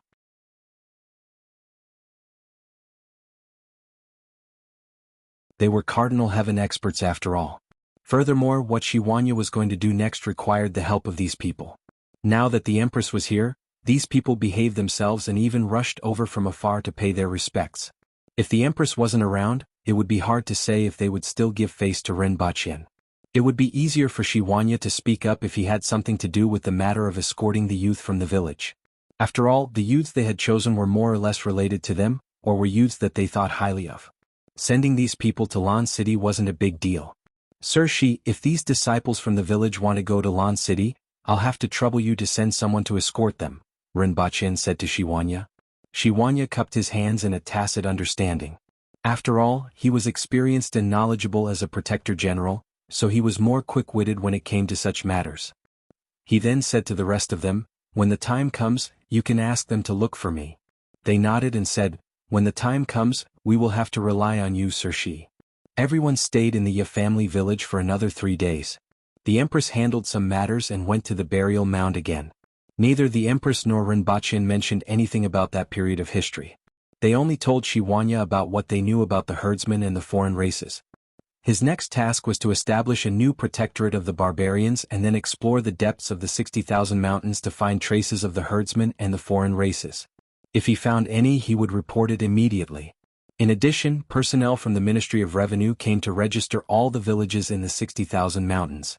In the future, all the villages that wanted to migrate or do other things had to be recorded. This was also a preparation to bring the many aboriginal villages in the 60,000 mountains under the rule of law. Although Dayo had laws, they didn't have much of a binding force on the 60,000 mountains. This was because the situation in the 60,000 mountains was complicated and difficult for the imperial court to control. They didn't even know how many villages there were in the depths of the 60,000 mountains. Although the people in the depths of the mountains knew that the imperial court was present, it was difficult to communicate with them. On the other hand, it was difficult for the imperial court to influence them. Not many people took this matter seriously. Only the periphery and the central region would be affected by the imperial court. This effect decreased with the distance from Ya City. The further the distance, the smaller the effect. In the future, this naturally couldn't happen again. Not only did they have to register all the aboriginals, but they also had to station troops, open up the mountains and build roads to connect the 60,000 mountains with the outside world.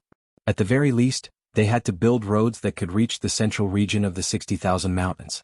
However, this was a huge and slow project. Furthermore, the maintenance costs were far higher than those of the plains outside. 3 days later, Rinpoche and the Empress led 2,500 winged cavalry warriors on their return journey. "Brother, I invite you back to Lan City to take a look.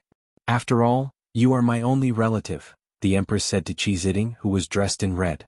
Qi Ziding had been chased out of Lan City previously. Therefore, the Empress was here to invite him.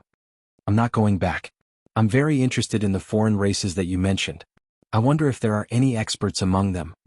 Qi Ziding grinned, revealing his white teeth, and was in high spirits.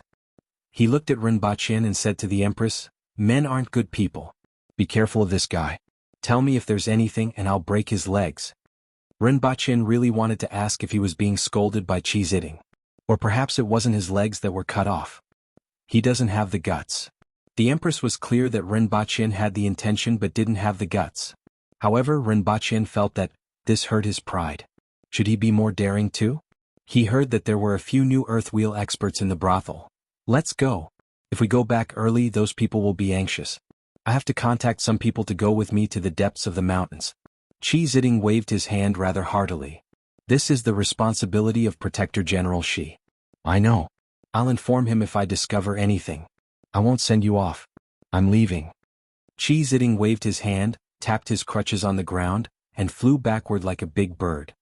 Your Majesty, forgive me for not being able to send you off, Shi Huanya said as he stepped forward.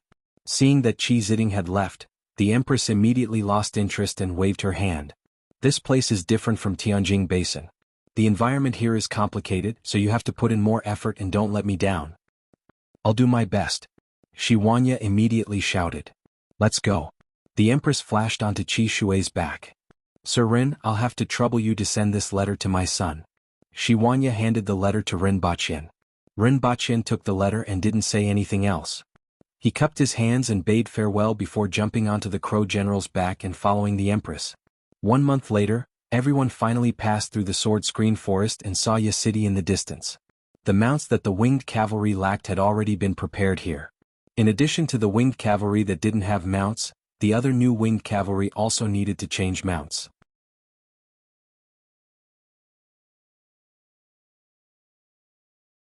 Chapter 804. Howl. As soon as Rinpoche returned to Earth, he heard noises coming from the roof. Lin Xiaola was chatting with her good friend, the husky. After dealing with the herdsman, he could bring her back. However, she would only eat and sleep when she returned, and it wouldn't be a big deal to have her around. Since he had made friends here, he might as well let her stay here for now. Moreover, she might even learn some useful abilities. For example, sitting down, standing up, shaking hands, wagging her tail. He changed his clothes, sat in front of the computer that was 5 or 6 years old, turned it on and began to browse the news. It was now early 2028. Due to his focus on Dayo and the fact that he only stayed for 2 days every time he came back, he felt that he was starting to lag behind the times. For example, computers that could project images had long been invented, but he was still used to using such a big old monitor, keyboard and mouse to operate. The only difference was that it had been upgraded from an ordinary LCD monitor to a 3D one. It had been nearly 2 years since the release of the martial arts, and the initial craze in the country had passed. However, there was still a lot of heated research on it on the internet. Of course, it was called 15 Sets of Qi Cultivation. A random search revealed that there were forums about this set of Qi cultivation techniques everywhere. Even though it was late at night, there were still a lot of people talking about it. There was also a row of high-quality posts at the top, which were all about the experiences and techniques of martial arts. After casually browsing through some of them, he began to search for other news. As expected, with the release of these martial arts techniques, the world began to change. First, there was an increase in all kinds of violence. Some people who used to be weak because they had better talent, improved faster after cultivation, and were far stronger than other students. They turned into perpetrators and intensified their revenge on those who bullied them. This kind of thing happened almost all the time. This kind of violence was the most common and had the least impact. The influence of martial arts techniques had completely affected the order of society. After cultivation, many people could feel that they were stronger than before. As a result, too many people couldn't accurately measure their own strength, easily became very arrogant, and settled small matters with their fists. As a result, it was very easy to understand why all kinds of violence emerged. This was especially the case among the young. Even ordinary policemen would be attacked when facing these people. In the past, the police would be at a disadvantage in the face of speed and strength that far surpassed them. They would be injured and could only watch helplessly as the other party escaped. Under such circumstances, the deterrence of the police would also decrease. Therefore, a new department was created within the police, the Special Operations Brigade, which was led by some former soldiers who had parachuted in. Almost every one of them was quite strong. With these people as the core, the new department was responsible for all kinds of violent incidents that were beyond the capabilities of the ordinary police. Rinpoche closed a page. On it was a case of a student stabbing his classmate to death. The matter was very simple. This student had bullied other students before, but after the cultivation method was popularized, he became the target of bullying due to his lack of talent. In the end, he killed a student whom he had bullied the most in the past, and who now bullied him the most. This news was actually very small, so small that there weren't many reports. That was because this was only a small microcosm of the current society. Similar cases were emerging one after another, so many that the media had no time to pay attention to these small cases. After turning off the computer, Ren Baqin stretched his back. Above his head, Lin Xiaola was still chatting with the husky. The human and dog were a few hundred meters apart, but their conversation was rather lively. The next day, Ren Baqin brought Lin Xiaola to the Messier 87 department. Lin Xiaola, who had been energetic for half the night yesterday, was now back to being unable to open her eyes. She lay in the back seat and began to drool. Some seeds. Ren Baqin threw a bag of seeds to Yang Sr. Thank you, Mr. Ren. Yang Sin beamed with joy. Although Ren Baqin had sent a lot of things recently, no matter how many of them there were, no one would dislike them. In particular, many useful things were found among the things that had been sent previously. The two of them chatted for a while. Ren Baqin asked about the current situation and learned from Yang Sen some things that he didn't know. In response to the endless violent incidents in today's society, the country was already preparing a classification system for strength. It wasn't a superficial classification like man wheel, earth wheel, or spirit wheel. Instead, man wheel and earth wheel were subdivided into levels 1 to 9. This way, it was easy to distinguish the strong from the weak, and it could greatly reduce the inflated mentality of many people because of the increase in strength, resulting in violent incidents. This was because the country had only announced 2 sets of cultivation techniques, the 15th and 16th. These 2 systems had 3 sets of martial arts from the very beginning. For some special soldiers, they could even come into contact with 5 sets of martial arts from the very beginning. With the promotion of their position and military rank, they could also come into contact with more martial arts. At present, these 2 systems could come into contact with a maximum of 9 sets of martial arts, and the more powerful they were, the more powerful they were. In this way, everyone looked at these 2 systems with great enthusiasm, and the original big head soldier also became very popular. In particular, these 2 systems became the hope of those who weren't suitable for the 2 sets of martial arts in today's society. After listening, Ren Baqin didn't say anything. These things were to be expected. The country had been preparing for 6 to 7 years and had already made a series of preparations. In addition, Yang Sen also casually told Ren Baqin about some of the developments abroad. With the popularity and effects of these 2 sets of martial arts in the country, there was an uproar abroad. The 2 sets of martial arts that were announced naturally spread abroad and set off a craze there. Although not everyone practiced these martial arts, there were many people who found ways to learn these things, and the speed of their practice wasn't slow. After all, these 2 sets of martial arts had been simplified many times by the country, and the influence of culture was very small. It was more influenced by movements and diet. As for other martial arts such as those used in the military and the police, although some countries found ways to obtain them, their progress was much slower than China's. After all, China had been preparing for 6 to 7 years, and this gap couldn't be easily closed. Coupled with the cultural differences, China would be ahead of the world for at least 10 to 20 years. These were just the basic martial arts techniques. As for the more profound martial arts techniques, even those after the earth wheel level, other countries that lacked cultural commonalities would need a longer time to catch up with China even if they could obtain them. How many years can China be ahead? Ren Baqin asked curiously. In fact, if he wanted to, at least before he died, other countries wouldn't be able to catch up with China. After all, the follow-up martial arts techniques were all in his hands. It's hard to say. Although those advanced martial arts techniques are tightly guarded, it's inevitable that they will be leaked. You should understand that a country is made up of individuals, and there will naturally be some scum among them, Yang Sen said frankly. The advanced martial arts techniques here were the man wheel and a few earth wheel martial arts techniques that Ren Baqin brought over. However, the man wheel martial arts techniques were also divided into different grades. The truly good stuff was still in the hands of the country. Unfortunately, we can't stop those countries from obtaining these martial arts techniques, Ren Baqin said with some regret. Those countries were considered to have picked up a bargain. Actually, it's not a bad thing to let them obtain them. Yang Sen laughed. What? Ren Baqin nodded. He naturally understood that if China was the only one in control, they would become the target of public criticism. If they want to catch up with us, they have to first learn our culture. Otherwise, they won't be able to understand many concepts. Some things can't be solved by modern science. Just like cultivation, no matter how much foreign research, unless they learn from us from a young age, it will be difficult for them to understand how humans can fly on sorts. Yang Sun laughed. Therefore, it's easy to form a situation where learning our culture is the norm in the future, just like how the world learned English in the past. Although other countries don't want to see this situation, they can't stop it. The stronger the individual, the more it's like this. Every move of these people is watched by others, so it will inevitably lead to this trend. If all of them learn the culture of China. Rinpoche stopped halfway and looked pensive. He thought about how China assimilated the surrounding races in the past. At that point, everyone in the world would learn from Hua Nation's culture.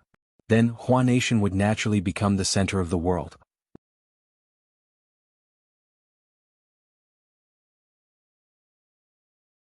Chapter 805. The two of them chatted until noon. Rinpoche learned a lot from Yang Sen and was in high spirits. Seeing that it was almost time, Yang Sen invited Rinpoche.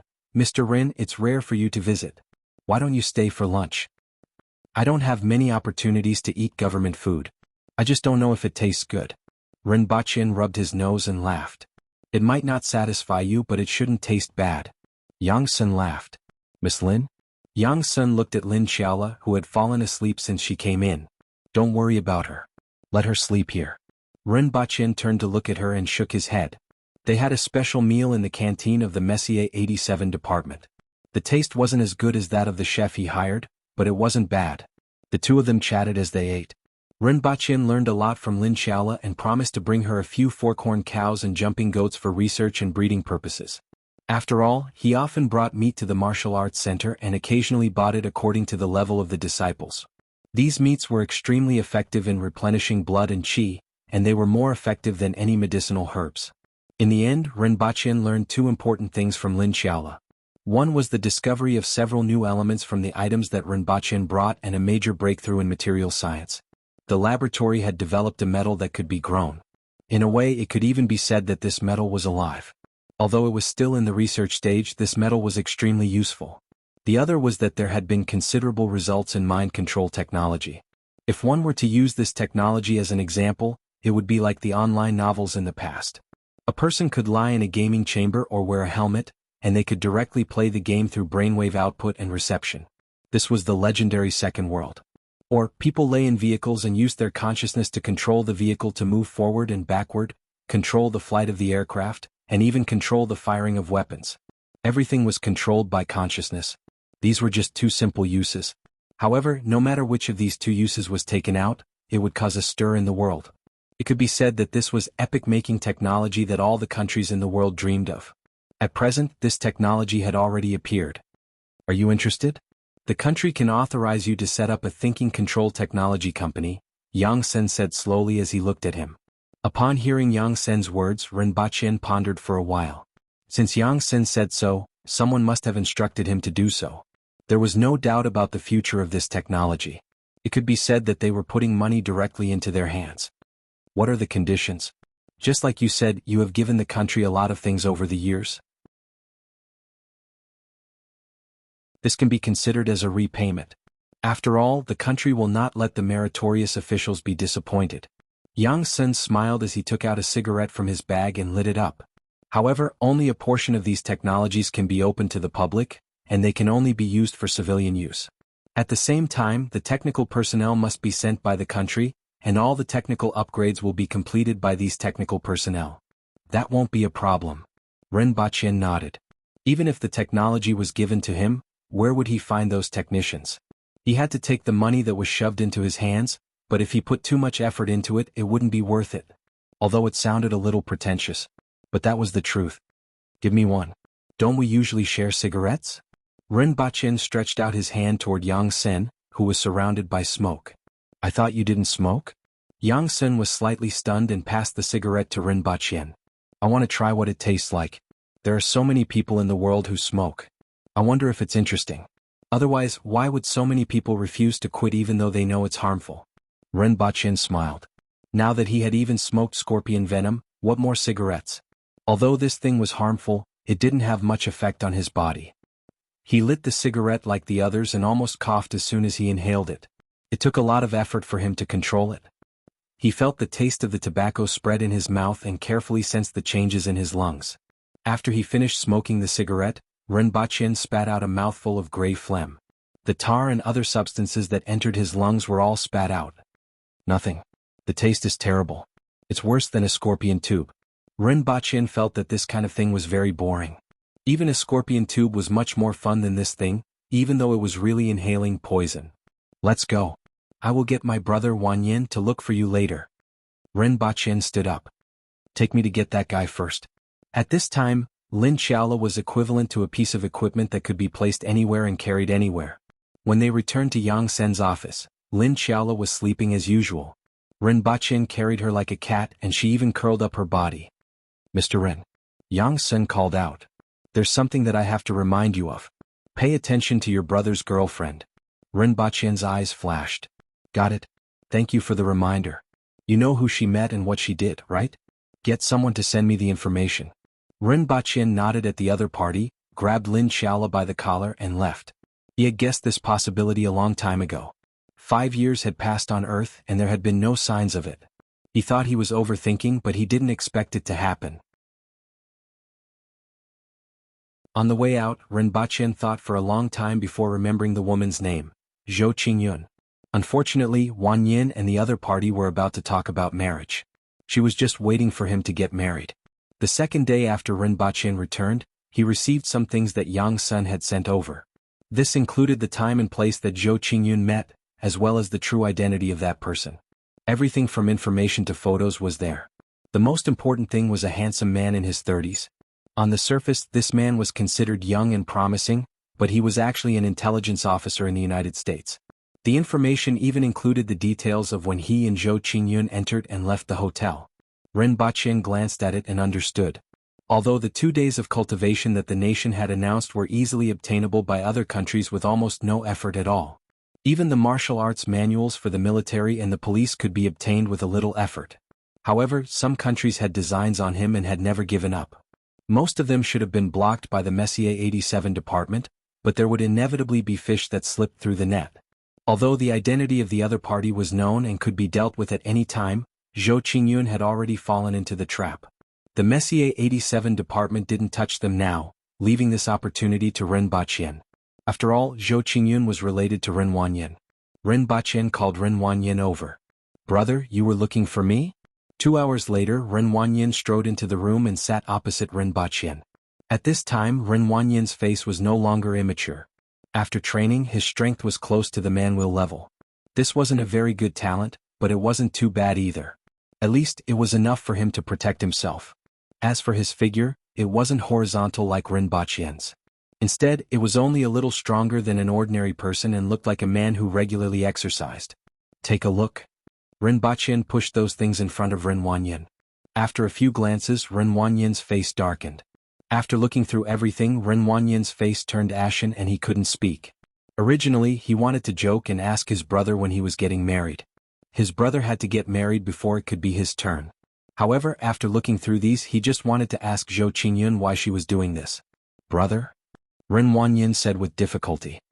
The scenery of the nearby Huangpu River is very good. The view is wide, the scenery is beautiful, and it's neither too deserted nor too noisy. Do you want to handle it yourself or do you want me to help you? Rinpoche said casually. Brother? Rin Wanyin didn't know what to say. Her actions were given to me by the Messier 87 department. You should know what the Messier 87 department does. They still keep her because of her relationship with you and let us handle it ourselves, Rinpoche said.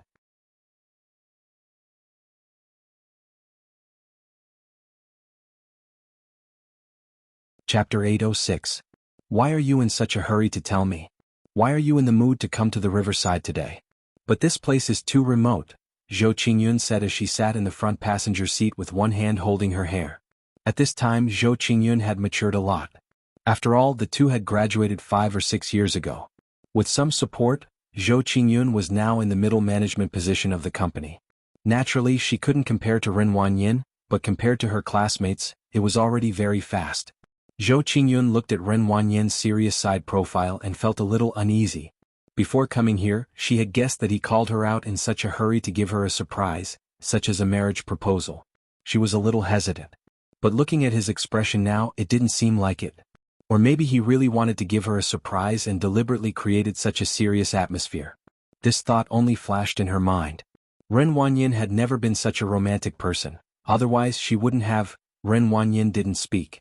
Although his hands were on the steering wheel, it was just a habitual action.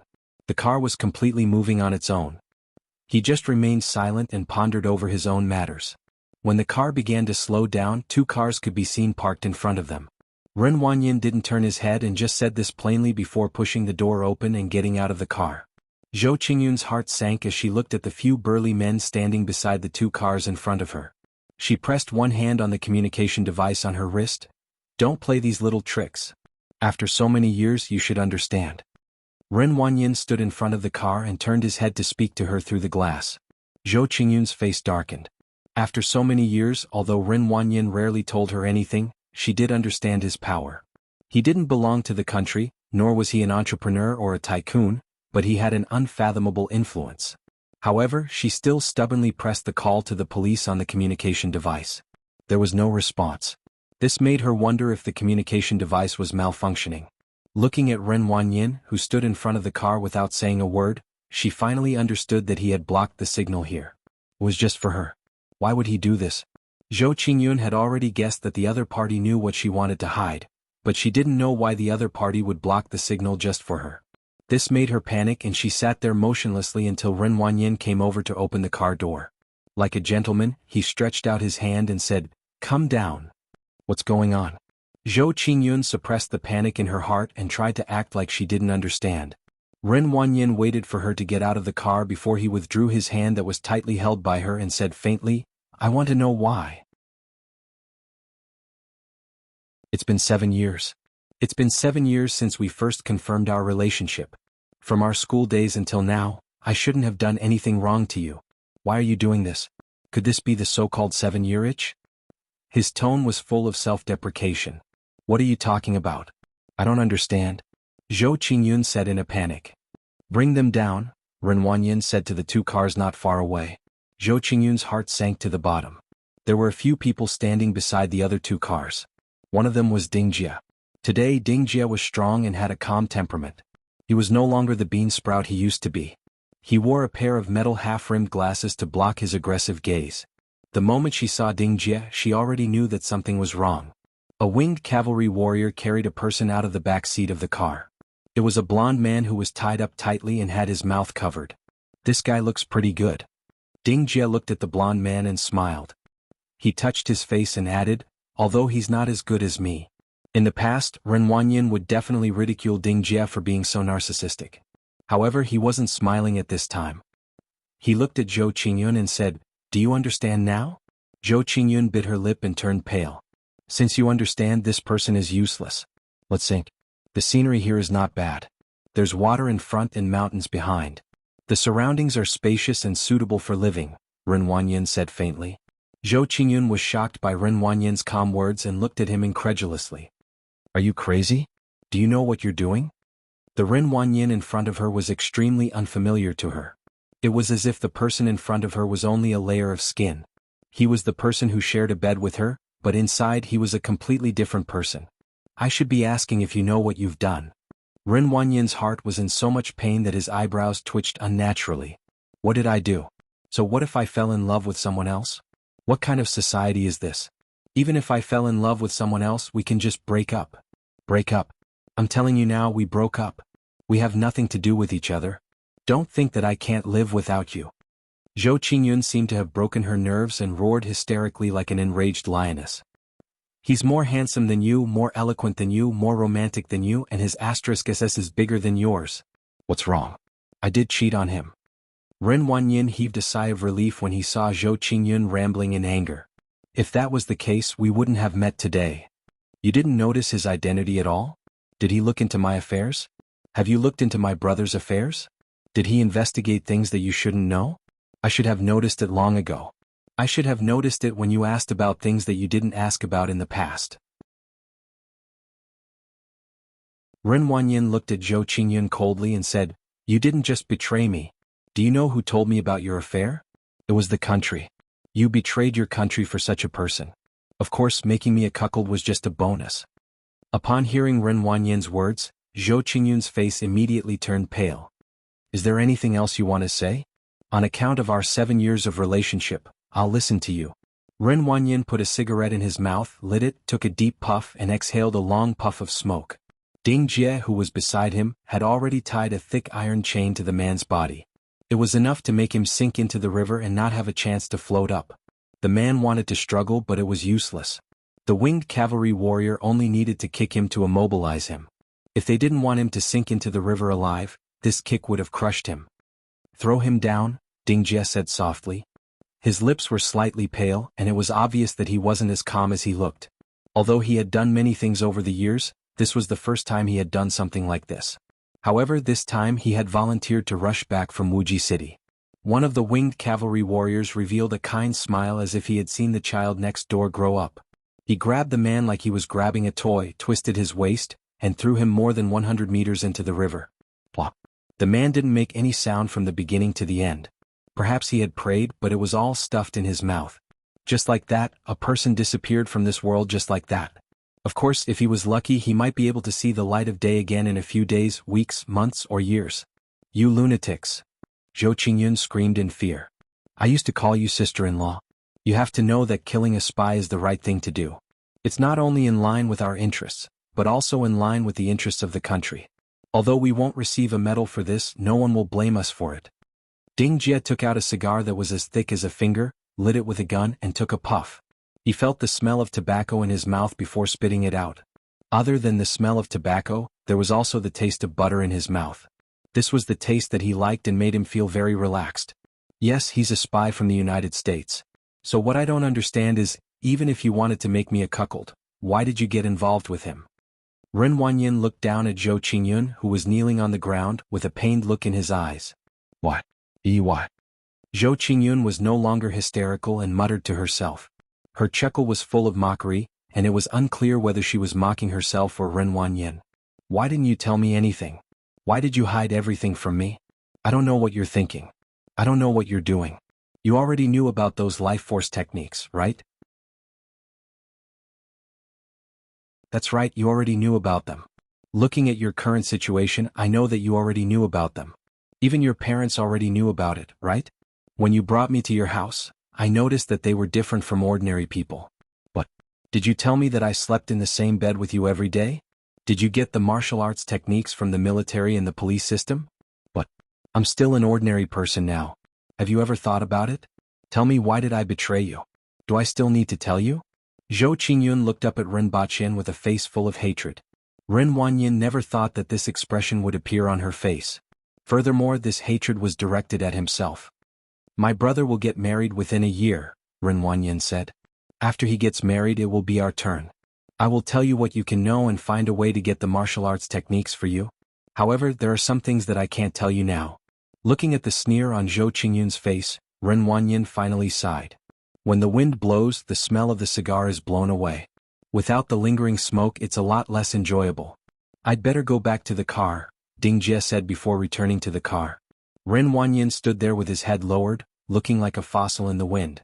His expression was uncertain, and he wanted to make up his mind several times. However, he couldn't open his mouth when he saw the person sneering at him on the ground. You should go. Don't appear in Shanghai again. Don't let me see you again, and don't break ties with people you shouldn't have. If there's a next time, even if I let you go, the country won't let you go. After saying this, Ren Wanyan let out a long sigh, returned to the car without looking back, and left.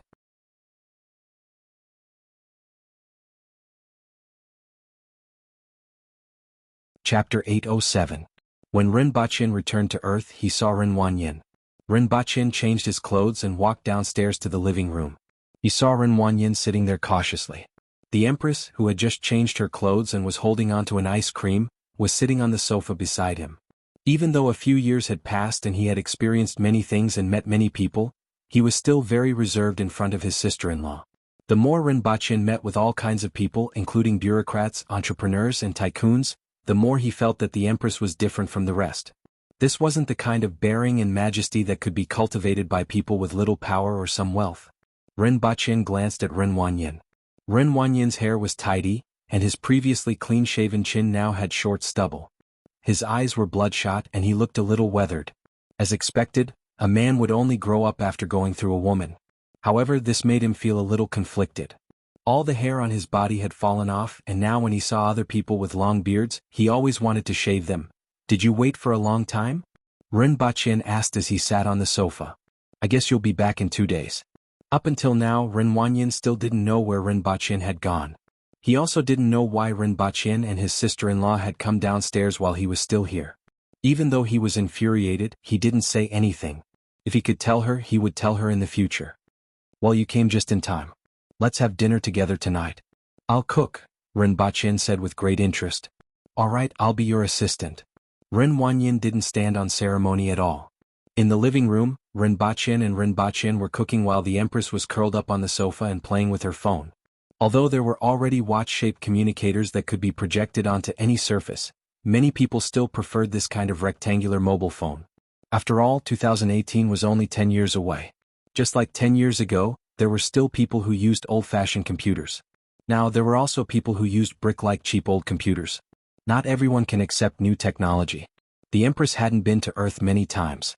It was already pretty good that she could use her mobile phone as well as the people on Earth. After a while, the smile on his face disappeared. "I let her go." "Oh." Ren Baqin responded faintly. In fact, he didn't care about this matter at all. Zhou Qingyun was just a small fry. Although she was related to Ren Wanyin, she was still an insignificant character and couldn't enter Ren Baqin's eyes. He didn't care about her life or death at all. At that time, after Yang Sen finished speaking, he took a long time to recall the other party's name. After Ren Wanyin finished speaking, he lowered his head. He waited for a long time but didn't hear anything else.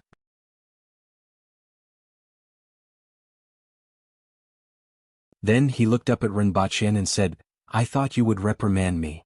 Ren Baqin thought about it carefully and decided to use this small matter to teach his younger brother a lesson. Those who achieve great things don't bother about trifles. This means that those who achieve great things give up things that they don't think are important. Some people valued power and ambition more, while others valued kinship, morality, and bottom line more. It was all personal choices and there was no right or wrong. The only thing you need to care about is that everything you do has consequences, and you have to be able to bear the consequences. Don't let your family and friends take the blame for your wrongdoings. "Brother, thank you. I understand. She didn't get any information from me. Even if she did, it was unimportant. I don't think it would have a big impact, so I let her go. I know it was wrong to do so, but she's just an ordinary person. I believe that after this incident, she won't have the chance to do these things again. Those countries and those spies won't bother with a worthless person. Even if they do, it doesn't matter.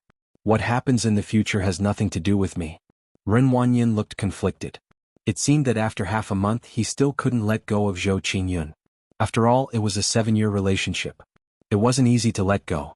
Ren Baqin waved his hand and said, "You don't have to explain to me. You know what you're doing. Brother, can you let her go?" Ren Wanyin looked at Ren Baqin with a pleading look. "Haven't you already let her go?" Ren Baqin smiled and said, "Brother, you won't send someone to drown her in the river, right?" Ren Wanyin asked cautiously. If it was Ren Baqin 10 years ago, he naturally wouldn't do such a thing. However, he couldn't understand the current Ren Baqin at all. Just like when Zhou Qingyun said that she didn't know what her brother was doing or thinking. Ren Baqin tilted his head. "Don't worry, I'm a good person." "I'm a good person, that's right." Although he had killed many people and wiped out entire clans, it did not stop him from being a good person. Ren Wanyin looked at the shiny bald head and ferocious-looking face in front of him. Alright, his brother was definitely a good person, just that he didn't look like one. But this had nothing to do with whether he was a good person or not. Will the country do something to her? Ren Baqin rested his chin on his hand and looked at Ren Wanyin. He didn't realize that his younger brother was a sentimental person. Ren Baqin didn't consider whether or not his country would make a move on her, nor did he care. "Brother, I know you have a lot of influence. Can you ask them to let her off?" Ren Wanyin pleaded. "Do you think I can influence the country? Where did you get this misconception?" Ren Baqin's face suddenly turned serious, giving Ren Wanyin a shock. Although some small matters could indeed affect some people, he didn't want Ren Wanyin to have this kind of thinking. "Brother, otherwise, why would you let us handle this matter ourselves?" Ren Wanyin continued to look at Ren Baqin with a pleading gaze. It's just a little preferential treatment for family members. A country has its laws and a family has its rules. The country naturally has its own system for this matter. Don't think that you can influence the system and laws, Rinpoche said sternly. Rin Wanyin struggled for a long time before clenching his teeth and saying, "Brother, I understand." Okay. Rinpoche nodded his head gently and laughed. Don't think too much. You are still so young and you should enjoy a good life. For example, there are a few clubs that are pretty good. I will give you my name card later and you can go there when you are free. The Empress raised her head and looked at Rinpoche before looking at him again. What's a club? What does it do? Bring me there to broaden my horizons. Rinpoche was speechless. The Empress was unexpectedly sharp in this aspect. Could this be called a woman's intuition? It's a place where some so-called industry elites spend their time. Rinpoche's expression didn't change as he said, "Previously some so-called successful people invited me there, but I wasn't interested. I see that Wanyin isn't in a good mood, so why not go there and maybe meet a lady from a respectable family who can make him fall in love with her?" It was hard to say whether he would fall in love with her, but it was definitely not a problem to fall in love with her. There were only things that you couldn't think of, but there was nothing that couldn't be played. The clubs nowadays were more professional than Dadong 10 years ago. After all, times were always improving. The Empress looked at Rinpoche doubtfully. After making sure that he wasn't deceiving her, she lowered her head and continued to play with her phone. Rinpoche winked at his brother. Rin Wanyin's mood inexplicably improved a little. It wasn't because of the club. It really wasn't because of the club. Important things should be said again. It was because he was always reserved in front of his sister-in-law. Now, it seemed that even his brother couldn't do it. He took out a cigarette and wanted to light it, but remembered that his sister-in-law was still beside him, so he put it back. Where's Lin Xiaola? After a while, the Empress suddenly remembered that she hadn't seen her for so long. She should have gone to play with her friends. Rinpoche said casually. Now, Lin Xiaola's friends weren't just huskies. They were all the canines within a radius of 2 kilometers. Rinpoche had always been curious about how this so-called chinchilla became the leader of the pack of hyenas. However, considering her strength, it wasn't surprising that she became the leader of the hyenas. He just didn't know why she only liked to play with canines and not cats. He originally thought that she would like cats. After settling Rin Wanyin's matter, Rinpoche didn't ask Yang Sen how he would deal with Zhou Qingyun. He guessed that it would be surveillance. If she continued to live as an ordinary person from now on, nothing would happen to her. If anything happened, he didn't need to care about her fate. The next day, Rinpoche happily went shopping with the Empress. They bought matching clothes, necklaces, rings, earrings, and underwear. In order to match the Empress, he specially bought a set of bright red clothes. Imagine a strong man who weighed more than 150 kilograms, had a bald head, no hair, no beard, and a fierce-looking face wearing bright red clothes. The scene was refreshing. When the two of them walked, the people in front of them naturally made way for them. The Empress didn't even need to use her own means to get the pedestrians to give way. The Empress walked with Rinpoche with a cold and helpless look on her face. There was a string of necklaces on her neck and fingers. Those who didn't know better would think that they were two nouveau riches. Rinpoche might be considered rich, but the Empress wasn't. Since her grandfather's generation, she was the 3rd generation of the imperial family and had received royal education. Even though Dayo's royal education only taught one thing: the fist is the law. At this moment they were on the way back to Lan City. Preparations were already in full swing, and it was estimated that the wedding would take place in 2 months. Rinpoche was in a good mood on the way back and wondered if he should play some tricks during the wedding. However, before that, he had to think about whether he should take a wedding photo or something. When the time came, he would hang it on the city wall of Lan City. You're tuning in to the Han Li's Wuxia Chronicles YouTube channel.